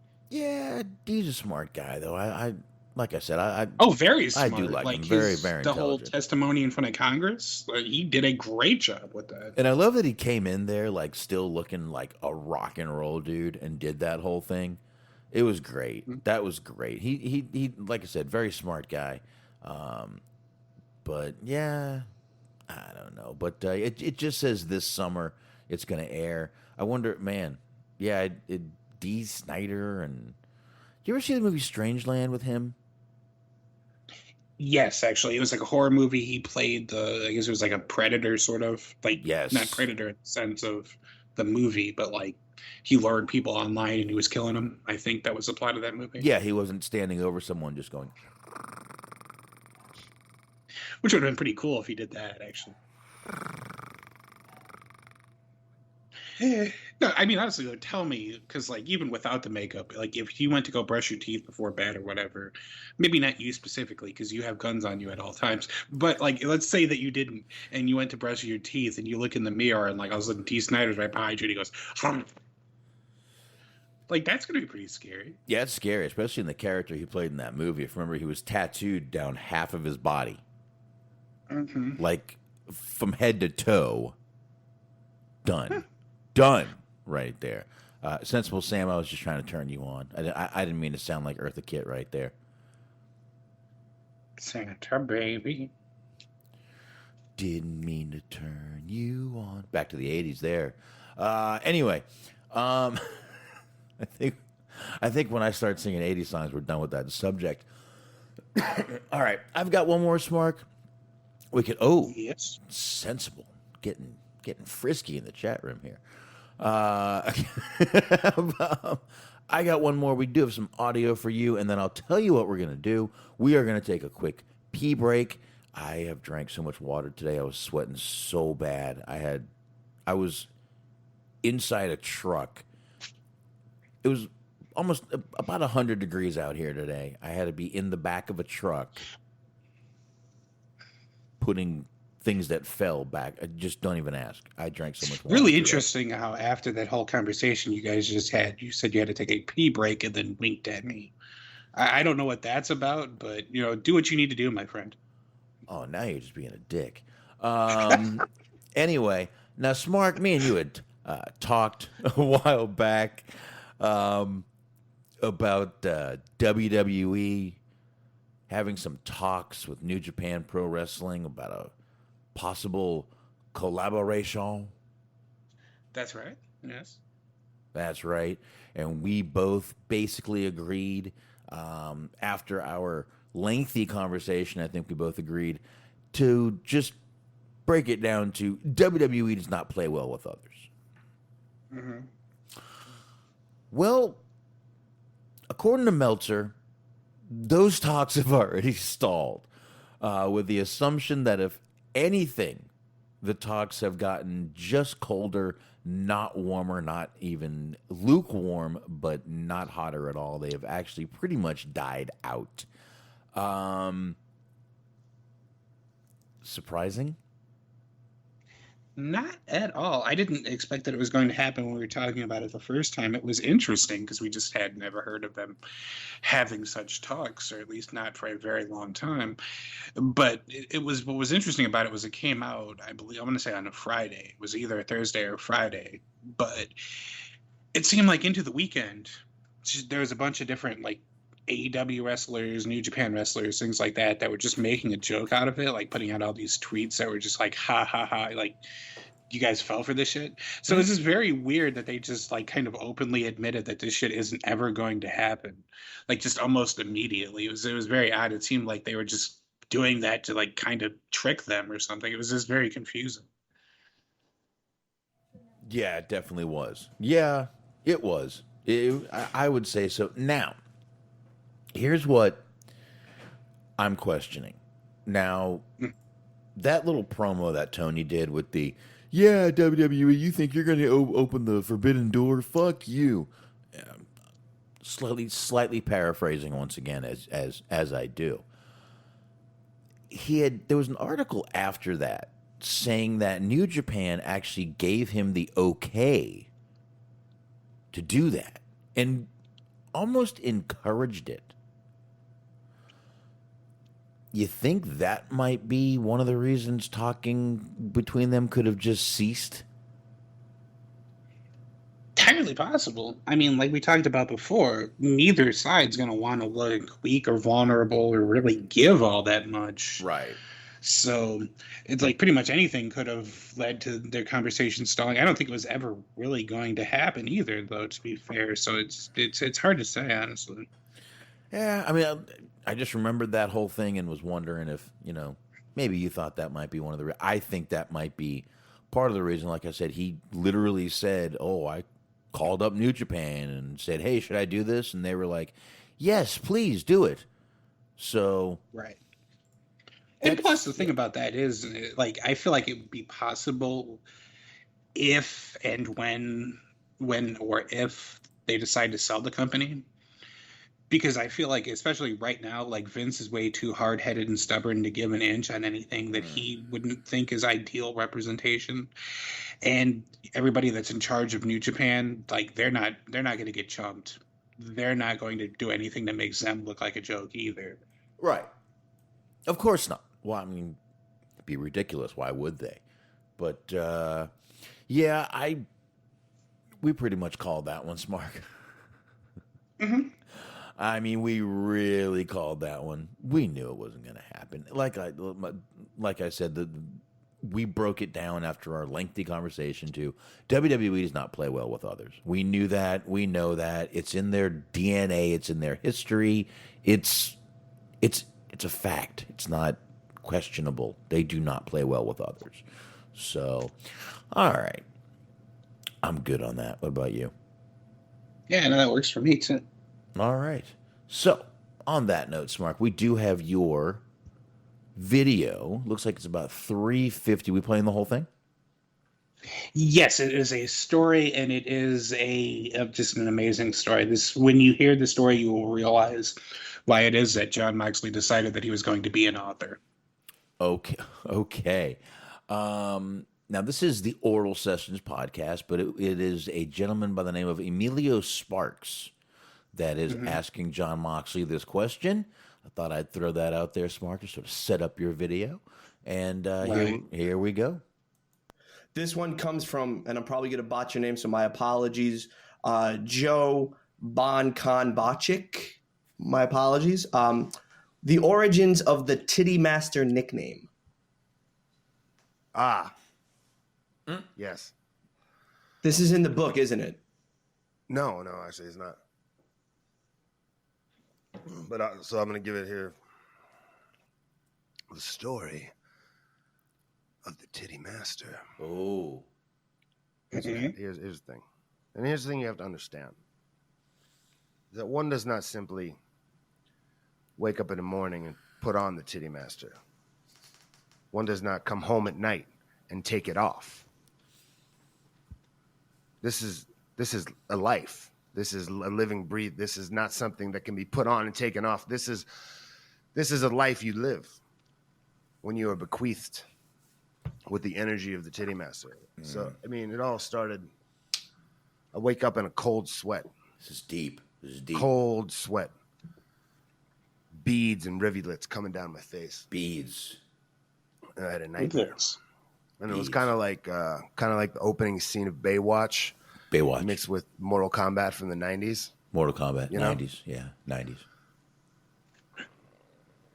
And I was given a message, through the ether that I had to I knew where I needed to go. Somehow I knew the universe put me on this path, and I set out on a journey to Mount Titicaca. Mount Titicaca. And I climbed to the top of this mountain. Climbed. Mountain. Lightning crashing. Crashing. Wind. Hurricane. Mountain. I can't see anything. Jane Holmes. Dust in my face. Hot ash. Ow. I see the titty elders at the top of the mountain, standing Titty around elders. a tree, saggy, playing and they all soccer. raise their hands to the air, and then lightning strikes, and it hits this big oak tree. Think it was an oak. Fucking May have oak. been a ficus, but not like one of the little ficuses that are in like an office. This is like one of the like a super ficus. Oh shit! Whatever kind of tree it was, it doesn't matter. And then out of this lightning strike, I see red glowing. This 2 pieces of wood, and I'm called to them. I feel a pull. Ringy dingy. And the elders look at me, and I look at them, and I look at the wood, and I see it come into view, and I see it here, and it's this pair of nunchucks inscribed into the wood with the lightning, a T. And inscribed into the wood, the burning fire of the lightning, an M. He's actually holding up nunchucks here, by the way, elders, with they put TM their in hoods it. up, and they walk away, and they leave me alone on top of the mountain with these. And I realized at that moment that I am the titty master. Do you understand? I'm following. There can be only one. Exactly. Yeah. This is where the power lies.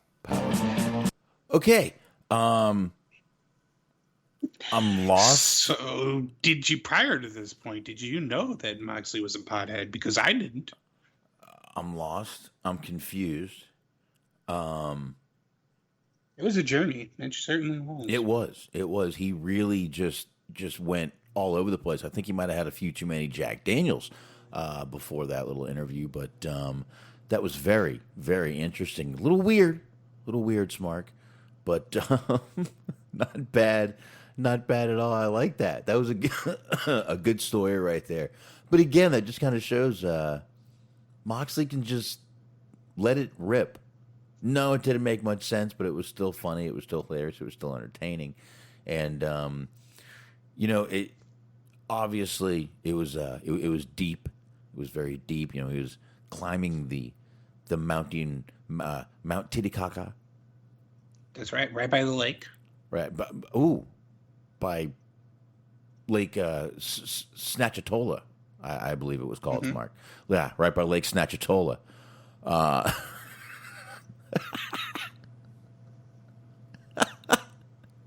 Beautiful lake. Is fishing allowed? Yeah. Is fishing allowed on that lake, Smart? It becomes sort of a gray area because there are some sort of endangered species of fish there. So you really have to kind of keep the guide alongside of you. What you can catch, what you can't catch. Yeah, there should never be a gray area on Lake Snatchatola. Never. Yeah. Ooh, no. Well, I mean, you can dye it if you want. Ooh. Hey. Ooh, that's kind of sounds like a Band-Aid to the problem, Smart. But anyway, great little Lake Snatchatola. This is, of course, the part of the show where we realize what the title is going to be, and then high five because it's less work to do later. I think I might have just done that, but I don't know, Smart. You got to give me your thoughts. We're gonna take a pee break, hit SmackDown. We will end with Hell in a Cell predictions, and then wrap up and get on out of here. Yes, sir. No, I saw that, and I was like, I have to hear this, and then I heard this, and I said, I have to share this with everyone. This was kind of in reference to, there was I guess it was like a photo from the house show where he had the wrist tape, but he had on the wrist tape just written in like all capital letters, Titty Master for some reason. And I guess he just had fun with it, and they tried to ask him about it, and that was the answer he decided was appropriate to give. So there you go. I think that is the best answer. I think the fact that he held up actual nunchucks with actual engravings with T's and M's is actually even better. Yes, that is something to really think about. He either decided to have a pair of nunchucks engraved, or somebody engraved a pair of nunchucks and gifted it to him. I also enjoy the fact that he is like now branching out into not only being an author, but into also prop comedy. He's like going to be the next Carrot Top. Oh, don't put that on anybody, dude. But there you go. All right, the Titty Master has been explained. I think that story is very powerful. I hope you all can see the meaning behind it. It's got some. It's almost Bruce Lee-like, to be honest with Indeed. you. It really is. It's almost Bruce Lee-like philosophy. So soak that in. Once again, we're going to take a quick break, if that's all right with everybody. It really doesn't matter whether it's all right with you or not. I have Mixler, and I can do what the fuck I want. So there you go. Boom. Boom. Bam. Mic drop. Motherfuckers. All right. Just for that, I'm also going to give you a little bit of Wrestle Rock Rumble to jam to while I go take a pee, and I will be back with Smark in just a couple of minutes. See y'all soon. But you're not here to listen to me mumble. Let's fill you in on the Wrestle Rock. All right. Once again, we are back. Thank you, guys. Appreciate you bearing with me there. Had to do it. Nature called. You cannot do anything when nature calls except answer the call, which I did, and I feel much better now. So, here we go. We'll drop this music right here. Hit pause. We are going to get into SmackDown real quick, and then we're going to wrap up Hell in a Cell predictions. Good thing we waited till tonight because they added. Wait a minute. One match just went away. Hold on. Well, they didn't add as much as they amended because they did the Roman Ray match, so that took that off the card. But then they made the Bianca Belair Bayley match a Hell in a Cell. Yeah, but there was literally just 7 matches, and it just dropped down to 6. Something just got taken off. I wish I knew what I missed. I can't do anything about that, but definitely there was a match just taken off. I'm trying to think of what it was, but only 6 matches, so we'll go ahead and do that right after we knock out old SmackDown here, which is not going to take long at all. Let me just make sure. Yes, I hit record. Always a good thing to do. All right, so we talked about a bunch of things already on this show, so we're going to come in kind of, I don't know if it's mid-show, but we're going to come in a little after the beginning. We'll come in at the Apollo Crews match here. He comes down with Commander Aziz. It was versus Kevin Owens and Big E Smart. Now, my son just came back from scout camp tonight. You know, he had taken a shower. He's out there. He's sitting with me, telling me some things he's doing. And he looks at Commander Aziz. And what do you think the first thing my 12-year-old son says? Good question. What did he say? Guy looks constipated. They should add fart noises when he's on camera. If you were to just have, like, as parents do nowadays in social media, if you were to just stop him, pull out your phone, have him say that again, and then mail that to, like, or not mail that, but, you know, post that on Twitter or whatever, you just tag WWE in it, your son would be the youngest writer on their creative team. Well, I looked at him and I went, you know what's funny? They did have a farting gimmick once. And he went, you're kidding. I went, yes, they did it with a woman. And he looked at me with disgust and went to his room and played on his phone. Okay. That's pretty much what we did as fans. Just we looked at it with disgust and then went back to our phones. Pretty much. But this was a very, very interesting moment with my child. But all I could do was laugh and go, oh, my God, this has to be in my notes because I cannot forget to talk about this. There you have it.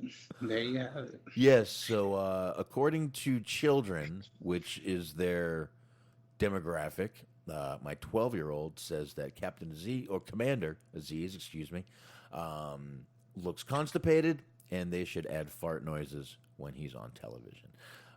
Anyway, like I said, we were getting this match. We get Sami Zayn out there. He's coming down, joining commentary. So you know he's going to somehow do something and get involved in something. Now, Smart, did you notice right before we went to commercial, Big E was thrown to the floor, and then Aziz slammed him to the floor ever so gently.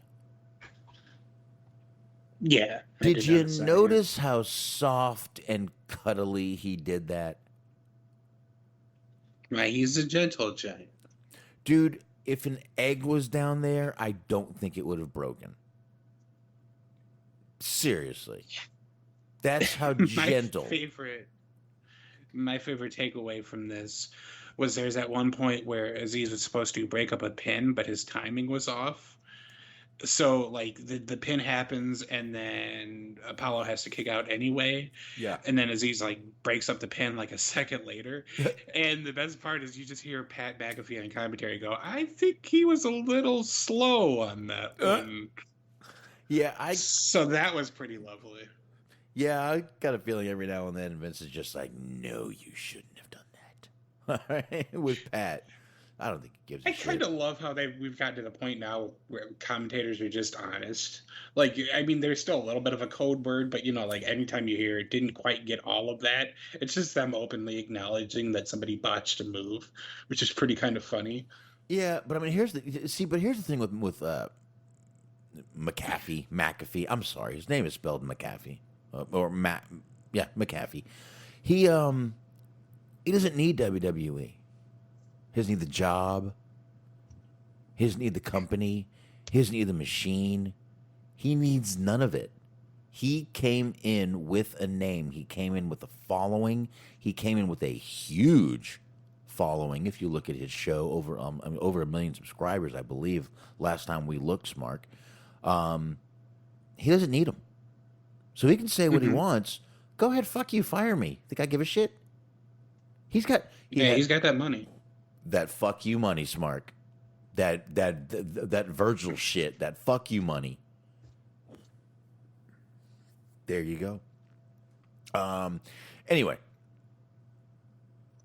we get this match once again, but that was just one of the things I noticed is how soft Aziz put Owens down right before we went to commercial. Come back. Aziz does end up getting the win. There was a little distraction from Sami Zayn. Owens gets another Nigerian nail just for being in the ring. And then Sami literally went backstage to laugh at Kevin Owens not being able to breathe. Yes, I did particularly love that, where, like, he, as soon as the match ended, he basically, like, got up and ran to the back so that he could conduct an interview where he laughs at Kevin Owens being injured, which is just, like, it's amazing. And he was talking about just how, like, euphoric it was. And it was just an amazing display of douchebaggery, I guess. Yeah, but also Sami being Sami. Yes. Oh, he plays the role perfectly. He absolutely does. Absolutely. And Owens did eventually go into Adam Pearce and Sonya Deville's office and beg for a match with Sami while still choking. It did get added. That match is still there, right?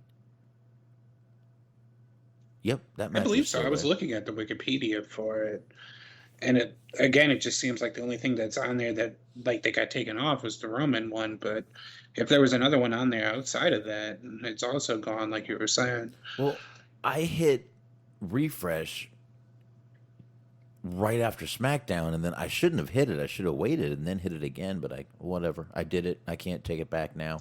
Well, if you had it up before SmackDown, they probably just left the Roman Ray thing on there in case there was fuckery. I don't know. No, it wasn't on there. Oh, okay. It wasn't on there before. There were 5 matches on there before SmackDown. There were 7 matches on there. Now there's only 6. I just didn't catch what was taken off, but I don't know. We'll see. let's go ahead and get to this battle for the crown, Smark, with Nakamura versus Baron Corbin. Does it seem at this point like they just gave up on the King of the Ring idea and they're like, all right, why don't you two just go out there and fight it out for the stupid fucking crown? That's an interesting question because we were talking about that. I guess they're teasing potentially bringing King of the Ring back. So I don't know if that's actually going to happen or not. But I mean, they built this feud on the whole crown thing for the last about a month or so. So I guess it had some sort of culmination, and I guess that's what we ended up getting here because they even went through the effort of putting together this like elaborate graphic of like the battle for the crown, and they got this gold font and all of this. So they did their best to make it seem like it was this really important match, and it was a pretty decent match. But yeah, I guess this is the big blow off. I will tell you, if Rick Boogs wasn't involved in this, I would want this off my television so fucking fast. I do enjoy that because there's at one point in the match where like Nakamura took control on offense, and he had this big move and slid out outside, and Boog started playing a guitar solo to sort of demonstrate how awesome it was. See, there you go. Exactly, guy's good, man. I like him. I think we're going to see a lot more. Him and Elias are just very alike, and it's going to be a little weird to have them both. You know, we're going to have Elias on Raw. We're going to have this guy on SmackDown. It's just going to be both little strange to have two guitar players, real guitar players, both really playing. That's odd. But they sort of have this though. They have like a couple of different. Because for a while there, we were talking about how they were trying to make like an Otis for every show. Because you had Otis was being the happy-go-lucky Otis at this point, and then you also had Bronson Reed. That was just, they called him fucking Papa Thickups or whatever they called him. Thick boy. Yeah, thick boy. And so he was NXT's version of Otis. So there was an Otis on every show for a minute. And now we have multiple instances where you have like one person that has their heavy behind them, the big badass that like takes care of things for them. We had it with Eva Marie on Raw. You have it AJ and Almas. You have it with Aziz and Apollo. Like they just, for whatever reason, they do some of the same like kind of gimmicks just multiple times throughout different shows for whatever reason. It's what they do. It's their formula, man. It's just the way they work. But Nakamura did win, I guess, control of the crown. I can't believe we just saw a fucking feud for a crown, a fake crown. That was kind of the funny thing too, though. How? Literally, it was a literal funny thing. Was that they even had Baron Corbin like fake cry because he lost his crown, and then you had Pat McAfee like saying that he would cry too if he lost his crown. He guesses, but he just said it with like no conviction. He was like, "I guess I'd cry too. Whatever. Let's go to commercial." So it's just like. It was actually a pretty decent feud, honestly, like all jokes aside, but then they just sort of ended it with like, okay, yeah, like nobody cares anymore. We'll move on. Yeah, see, I would have just literally, when he did that, I would have just gone, oh, shut up. Big girls don't cry, you little fucking bitch. But anyway, I can be mean sometimes. That's just me. Let's just roll on here, Smark. Bayley and Bianca had a little face-to-face, Smark. Now, I got to ask you. Are you already getting, what's the word I need to use here? Sour on these PSA promos by Bianca Belair? A little bit. I mean, I get what you're saying. Basically, she came out and she cut this promo how Bayley laughed at her and how everybody laughed at her when she was younger and she was coming up and she was telling everybody what her dream was. But then she realized that the people that were laughing at her were the real jokes, and, she became better than them and all of this business. So it was one of those, like you said, inspirational promos that the poster with the fucking kitten that says hang in there, in a promo form, basically. Yeah, and look, I'm not saying they're bad, although I really, to be 100% honest, I did not feel this was the best delivery tonight. It was very, broken up, very scripted. You could really tell that she was trying hard to remember her lines tonight, in my opinion. But I just feel these little PSA promos are getting just a little stale. A little stale. But she came out, she cut this little promo, like Smark said, basically broke it down for us. But Bayley came out. Oh, man, was she looking bootylicious in those jeans, Smark. My God. They brawl. Bianca at the beginning, of course, gets the best of Bayley. Bayley uses the braid. I got a feeling that braid ain't gonna last much longer if people keep using it. Right. I did post a little bit of a GIF there in the Mixler chat of what you mentioned, just for the sake of journalism. The outfit, her ring attire, which was that was what pushed this moment. This made this a enjoyable segment that saved the segment. It did.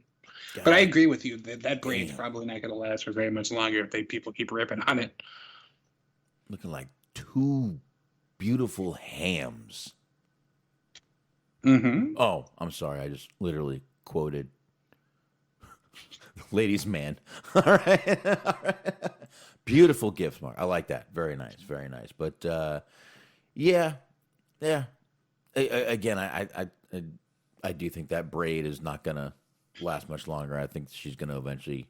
I could even see her coming out with the braid like rolled up or something on Sunday to do this match. So Bayley, I'd imagine it's gotta hurt too. Like it's gotta hurt her as well. These people that are, she uses it in matches. I imagine she's got to feel that too. But like, the end of the promo was basically Bayley standing on her hair while holding up the belt. So it's like that shit's gotta hurt because. All signs point to that being her actual hair because she's like talked about that on Twitter. It's her hair. So yeah, exactly. So I don't know. I just I see it going out, but the segment did its job. I understand what it was for. It's put over the match coming up Sunday, but these emotional. I get it. She's very happy to be champion, but now they've got her as I'm just happy to be champion. It's almost, remember Nia Jax, where every time when she was champion, she'd come out there, this is for the girls that everyone made fun of.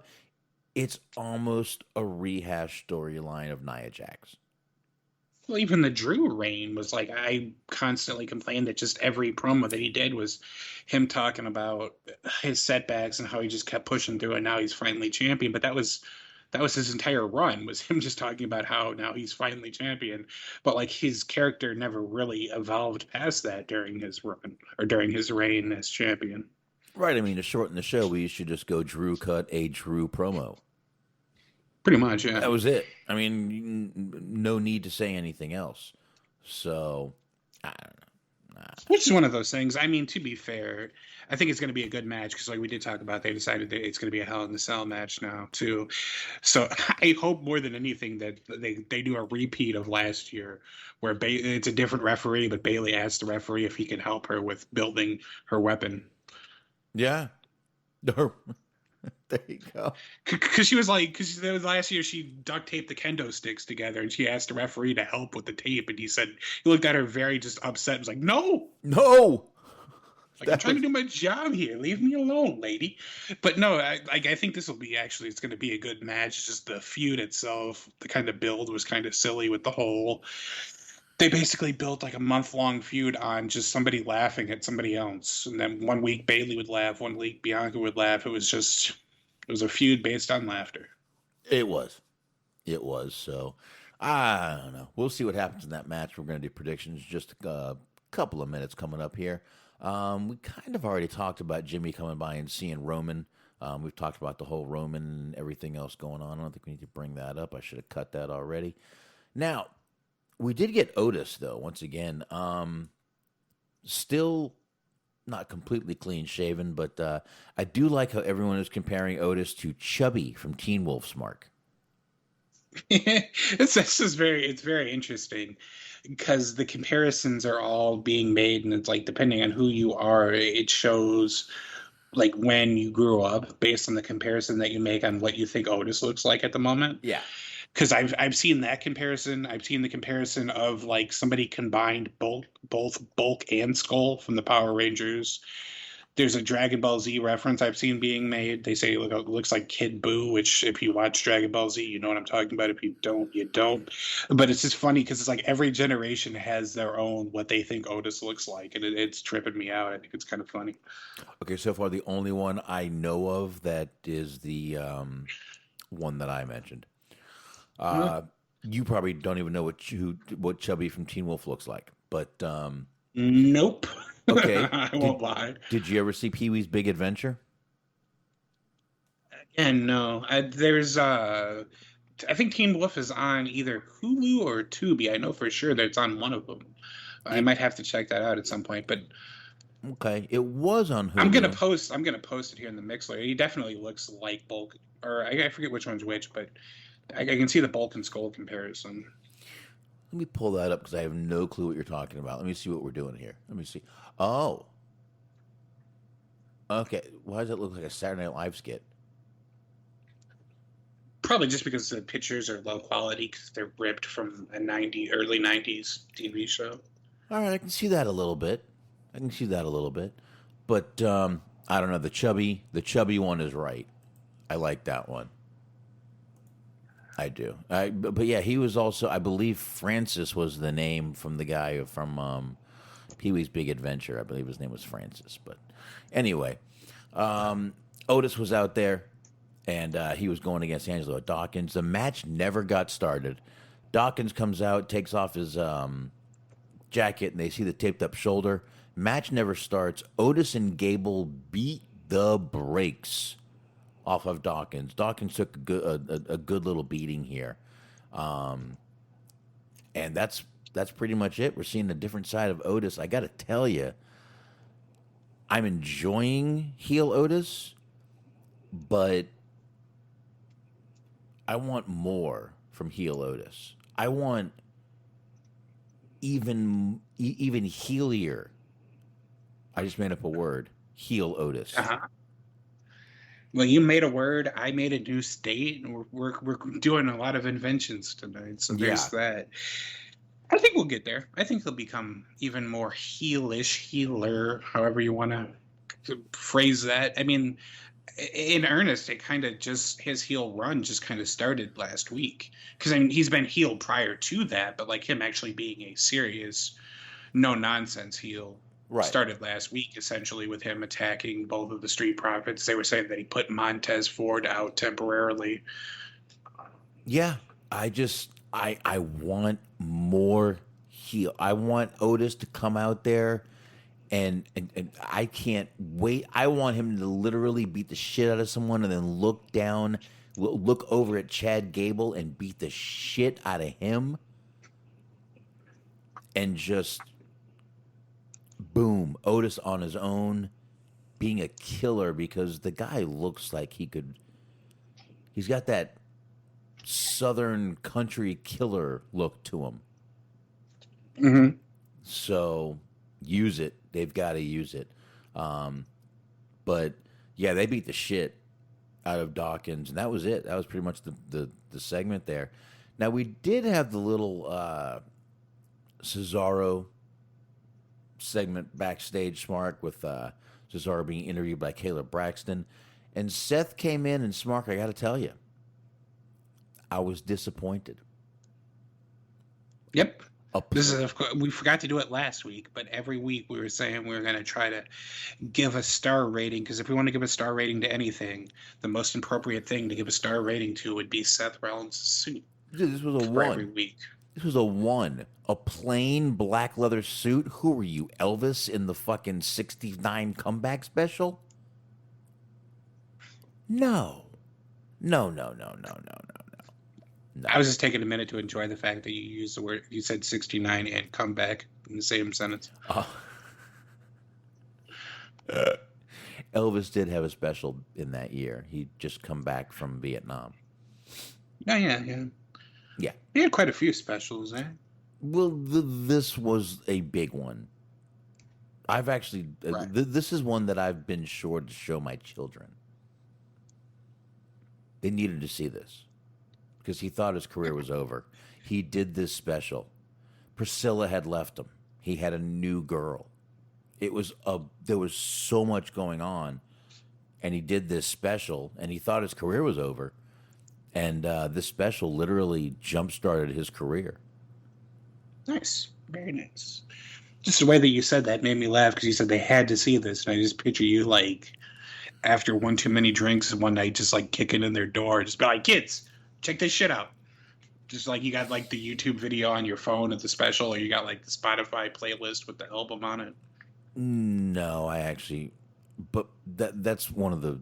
I own the DVD. Oh, that's a good question. Do you own records? Are you like a record? I mean, I guess record collector would be a weird thing to say since you are like around when records were the thing. But... Yeah. I'll tell you the truth. I used to. I had a good collection of records that I actually took from my parents. I mean, I'm talking Beach Boys originals, Elvis, all kinds of things. My parents got a... Aloha from Hawaii? Yeah, that was actually one of them, believe it or not. Yeah. My parents got a storage shed in Florida, and when our company died, it was under the company name. They never paid it, and we lost them all. Dude, I swear to God, there was those file boxes. It was a box that size. I mean, jam-packed full of albums. Someone probably got a chunk, and they were all original. They were all originals. So I wish I could have got them. I was looking for a way to pay it off. So I don't know. Never got to do it. So I got that's none. Unfortunate. Yeah, I've got none. I have no albums. I have more. I actually do have some very rare VHS movies, though. Holy shit, that's kind of a good point by Sam. I hadn't noticed it. Seth only had one glove on during the promo. He's had only one glove on for a very long time. Well, I guess it's because his suits were toned down that I hadn't paid attention to this. But yeah, he's been doing. I was unaware. He's been doing the one glove thing for a while, like Roman does. He's been doing the one glove thing for a while, though. And by the way, a little small detail. I do like how Roman, you know it's a big match when he puts on the gold glove. It's funny is I actually noticed the opposite of that because I noticed that Ray wasn't dressed like a cartoon character or comic book hero. And I was like, oh, Ray's actually this is a serious match for him. Because I think the only real, because he had all black except that he had like the back strap of his mask was the same color as the Mexican flag. Mm-hmm. So that was like the only sort of style added to it. Mm-hmm. All right. But yeah, I just couldn't believe that Seth was just in a plain black leather suit. I was disappointed. Very disappointed. The drip is gone. That's all I can say. It's been fixed. They fixed the seal. I don't know. But Seth's drip went away tonight. Basically just told Cesaro he didn't deserve the spot he was in. He's going to put him in his place Sunday, promoting the pay-per-view. And that is all I've got on SmackDown, Smark. But matches were added on SmackDown, which is why I wanted to go over SmackDown first. It wouldn't have been made sense to do the predictions and then talk about the matches that were added on SmackDown before we talked about SmackDown. So, you know, continuity is what I'm trying to keep here, Smark. I understand. There you go. But yeah, Seth's been doing the one glove thing for a while. I've noticed it. All right, let me hit refresh one more time, make sure nothing's been added or changed. Okay. All right, you ready to do this, Smark? Let's knock out these predictions, and we are going to wrap up after this. Yeah, let's do it. All right, we were just talking about it, so let's go ahead and do it. Cesaro, Seth Rollins, singles match, nothing on the line, no stips, no nothing. What do you think? No real theory behind this, logic reason as to why, other than the fact that they've just been having Cesaro win. So I think they'll give this one to Seth. Really? Yeah, I mean, I guess it's supposed to be like maybe the culmination of the feud, so it'd probably make sense to have Cesaro do it. But again, they had him win at WrestleMania. They had him win at the Backlash pay-per-view. So it seems like it seems like they wouldn't have Seth lose like 3 straight pay-per-views, but who knows? You say that, but see, here's my thought. You ready for this? I'm glad you said that. Cesaro wins again. They're teasing this Seth Rollins is losing his mind every time he wins because he's losing to Cesaro. So they're going to keep this storyline going, and he's going to lose his mind a little more after he loses once again on another big pay-per-view to Cesaro, leading up to their huge SummerSlam blow-off. Yeah, I could see that. That makes sense. Okay. So I'm going Cesaro on that one. All right. All right. Again, furthering Seth Rollins' insanity. Kevin Owens versus Sami Zayn, a match that was asked for on SmackDown. Again, singles match, no stips, no nothing like that. Smart, go for it, man. I'm actually going to take the same logic that you just used to say that I think that Zayn's going to win this one. Because Owens won the last couple, Zayn's going to win one so that they have another match at SummerSlam, and that'll be what leads to it. I say Zayn wins even if it's by DQ and either Apollo and or Aziz gets involved. It could be. Okay. So I'm with you on that one. So one more singles match we have here. It's Alexa Bliss versus Shayna Baszler.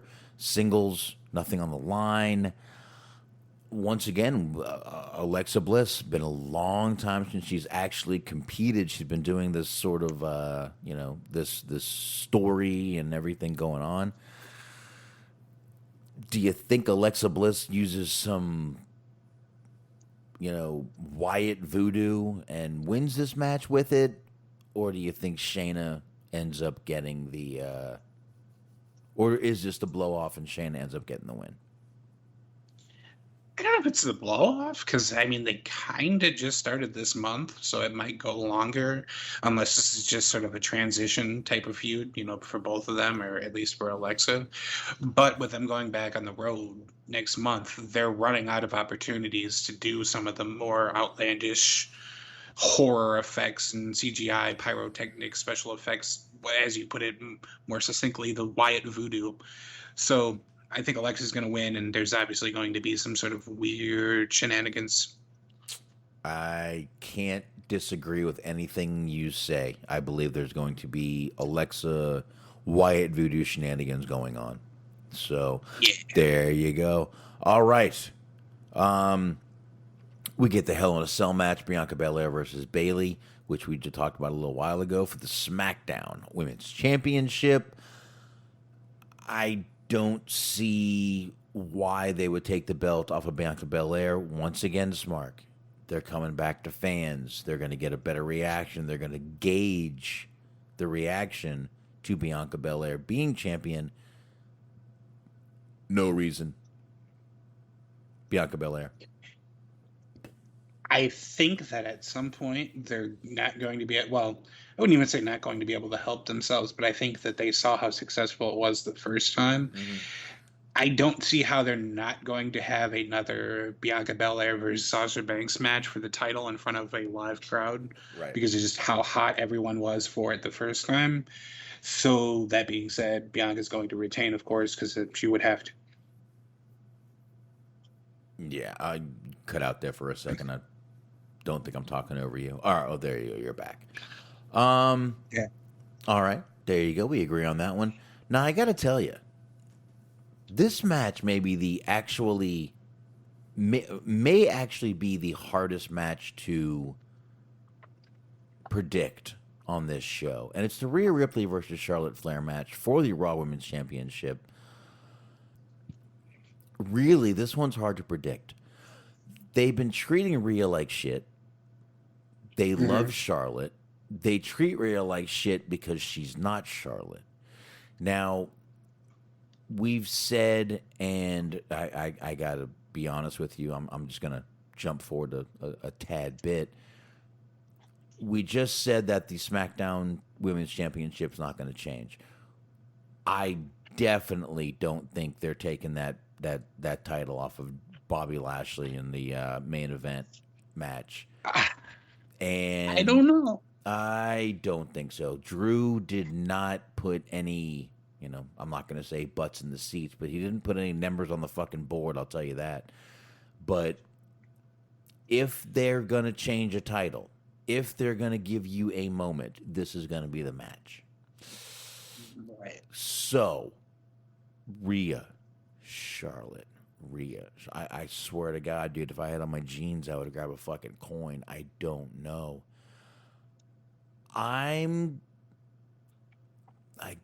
Do I go with what I want or what I think they're going to do?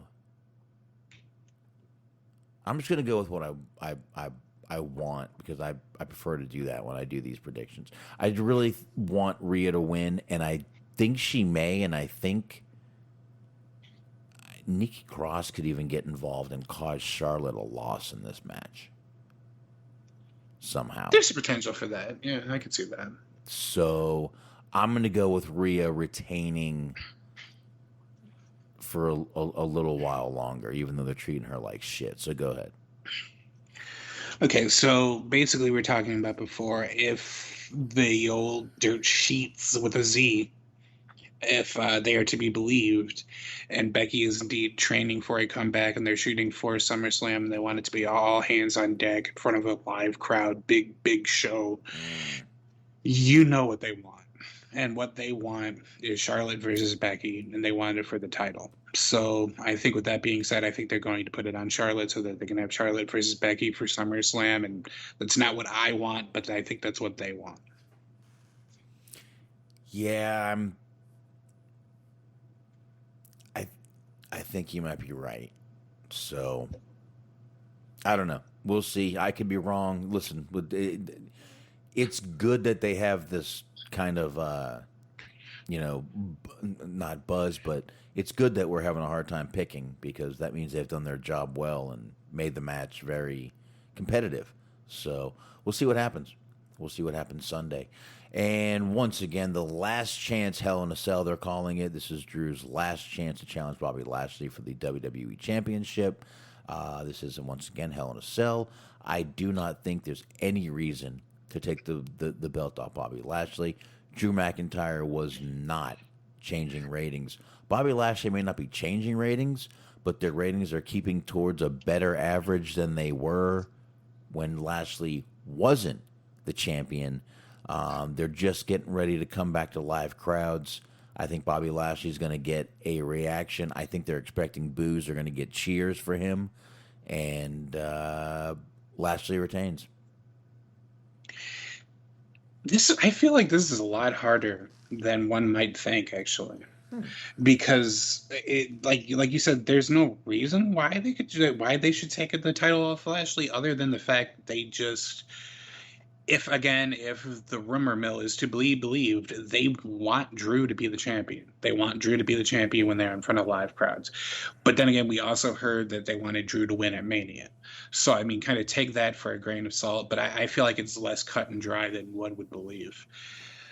That being said, I think I'm going to take your kind of tactic of just picking what we want to happen, and I'm going to go with Lashley on this. All right. I see where you're coming from here, but again, man, Drew just wasn't the. I get they may want Drew to have that title down the road, but let's be honest. For Drew to take it off Lashley again right now, being this his last chance, I think that's good. I think what you need to do is keep Lashley champion, get Drew out of that title picture for a while, let Lashley take on a fresh competitor and keep that going. You want Drew to be champion in front of people? Fine. Down the road. And let him take it off someone except Bobby Lashley. Because I don't think Drew's the right guy to take it off Lashley. Not now, not ever. I just don't. Yeah. I mean, and I'm in total agreement with you on this. I didn't think he had a very good title reign. I feel like Lashley's done a better job. I feel like Lashley is going to be way more over than they think that he is when they start getting in front of people. But it does seem like, for whatever reason, that they like Drew a lot and they want Drew to be their champion. I don't think that that's what's going to happen. But that's also that's a limb that I'm very timidly walking on. I'm not standing on that with any sort of confidence there. Yeah, I just with what they've been doing with Bobby, I just don't see it happening. But if it does, it does. And especially with what they've been doing with MVP, I don't see Lashley losing this title at all. No, maybe not yet. And then plus, I mean, if they really want him to win a title in front of people, you do have the Intercontinental title on Sheamus. That seems like that would be kind of tailor-made with their history to have that happen at like a SummerSlam. Just give Drew a secondary belt for a little while. Yeah, I mean, you could do that too, but I don't know. You could just have, again, once someone else wins that title, I don't know who else. I mean, he did beat Brock for it, so I don't know. We'll see what happens with Drew and everything, but we will get that Sunday. We are not going to be live. I'm going to be doing, it's Father's Day. I just can't. I'm going to be out in East Texas all day. I just can't do it on Sunday. I just can't do it. Maybe next pay-per-view we'll go live, but for this one, we just can't do it on Father's Day. It's just not a good day to do it for me. So anyway. Oh, shit, D-Large went there. It's Juneteenth weekend. Lashley isn't losing. Wow. Man, that's just really sticking WWE with the racist thing. Not that I can blame him. Honestly, I can't blame him. So, anyway, that's... Ambulance also, like, it's after midnight here, so it is Juneteenth now. So, at least on the Eastern time zone. So, happy Juneteenth to everybody. Ah, that's right. It is the 19th today. So, there you go. Happy Juneteenth to the people with the real time zone, except, us people with the fake one. That's right. I hate it. I hate when New Year's hits and everyone's having fun. All my Florida friends are like, Happy New Year. I'm like, I still have an hour left, you dickheads.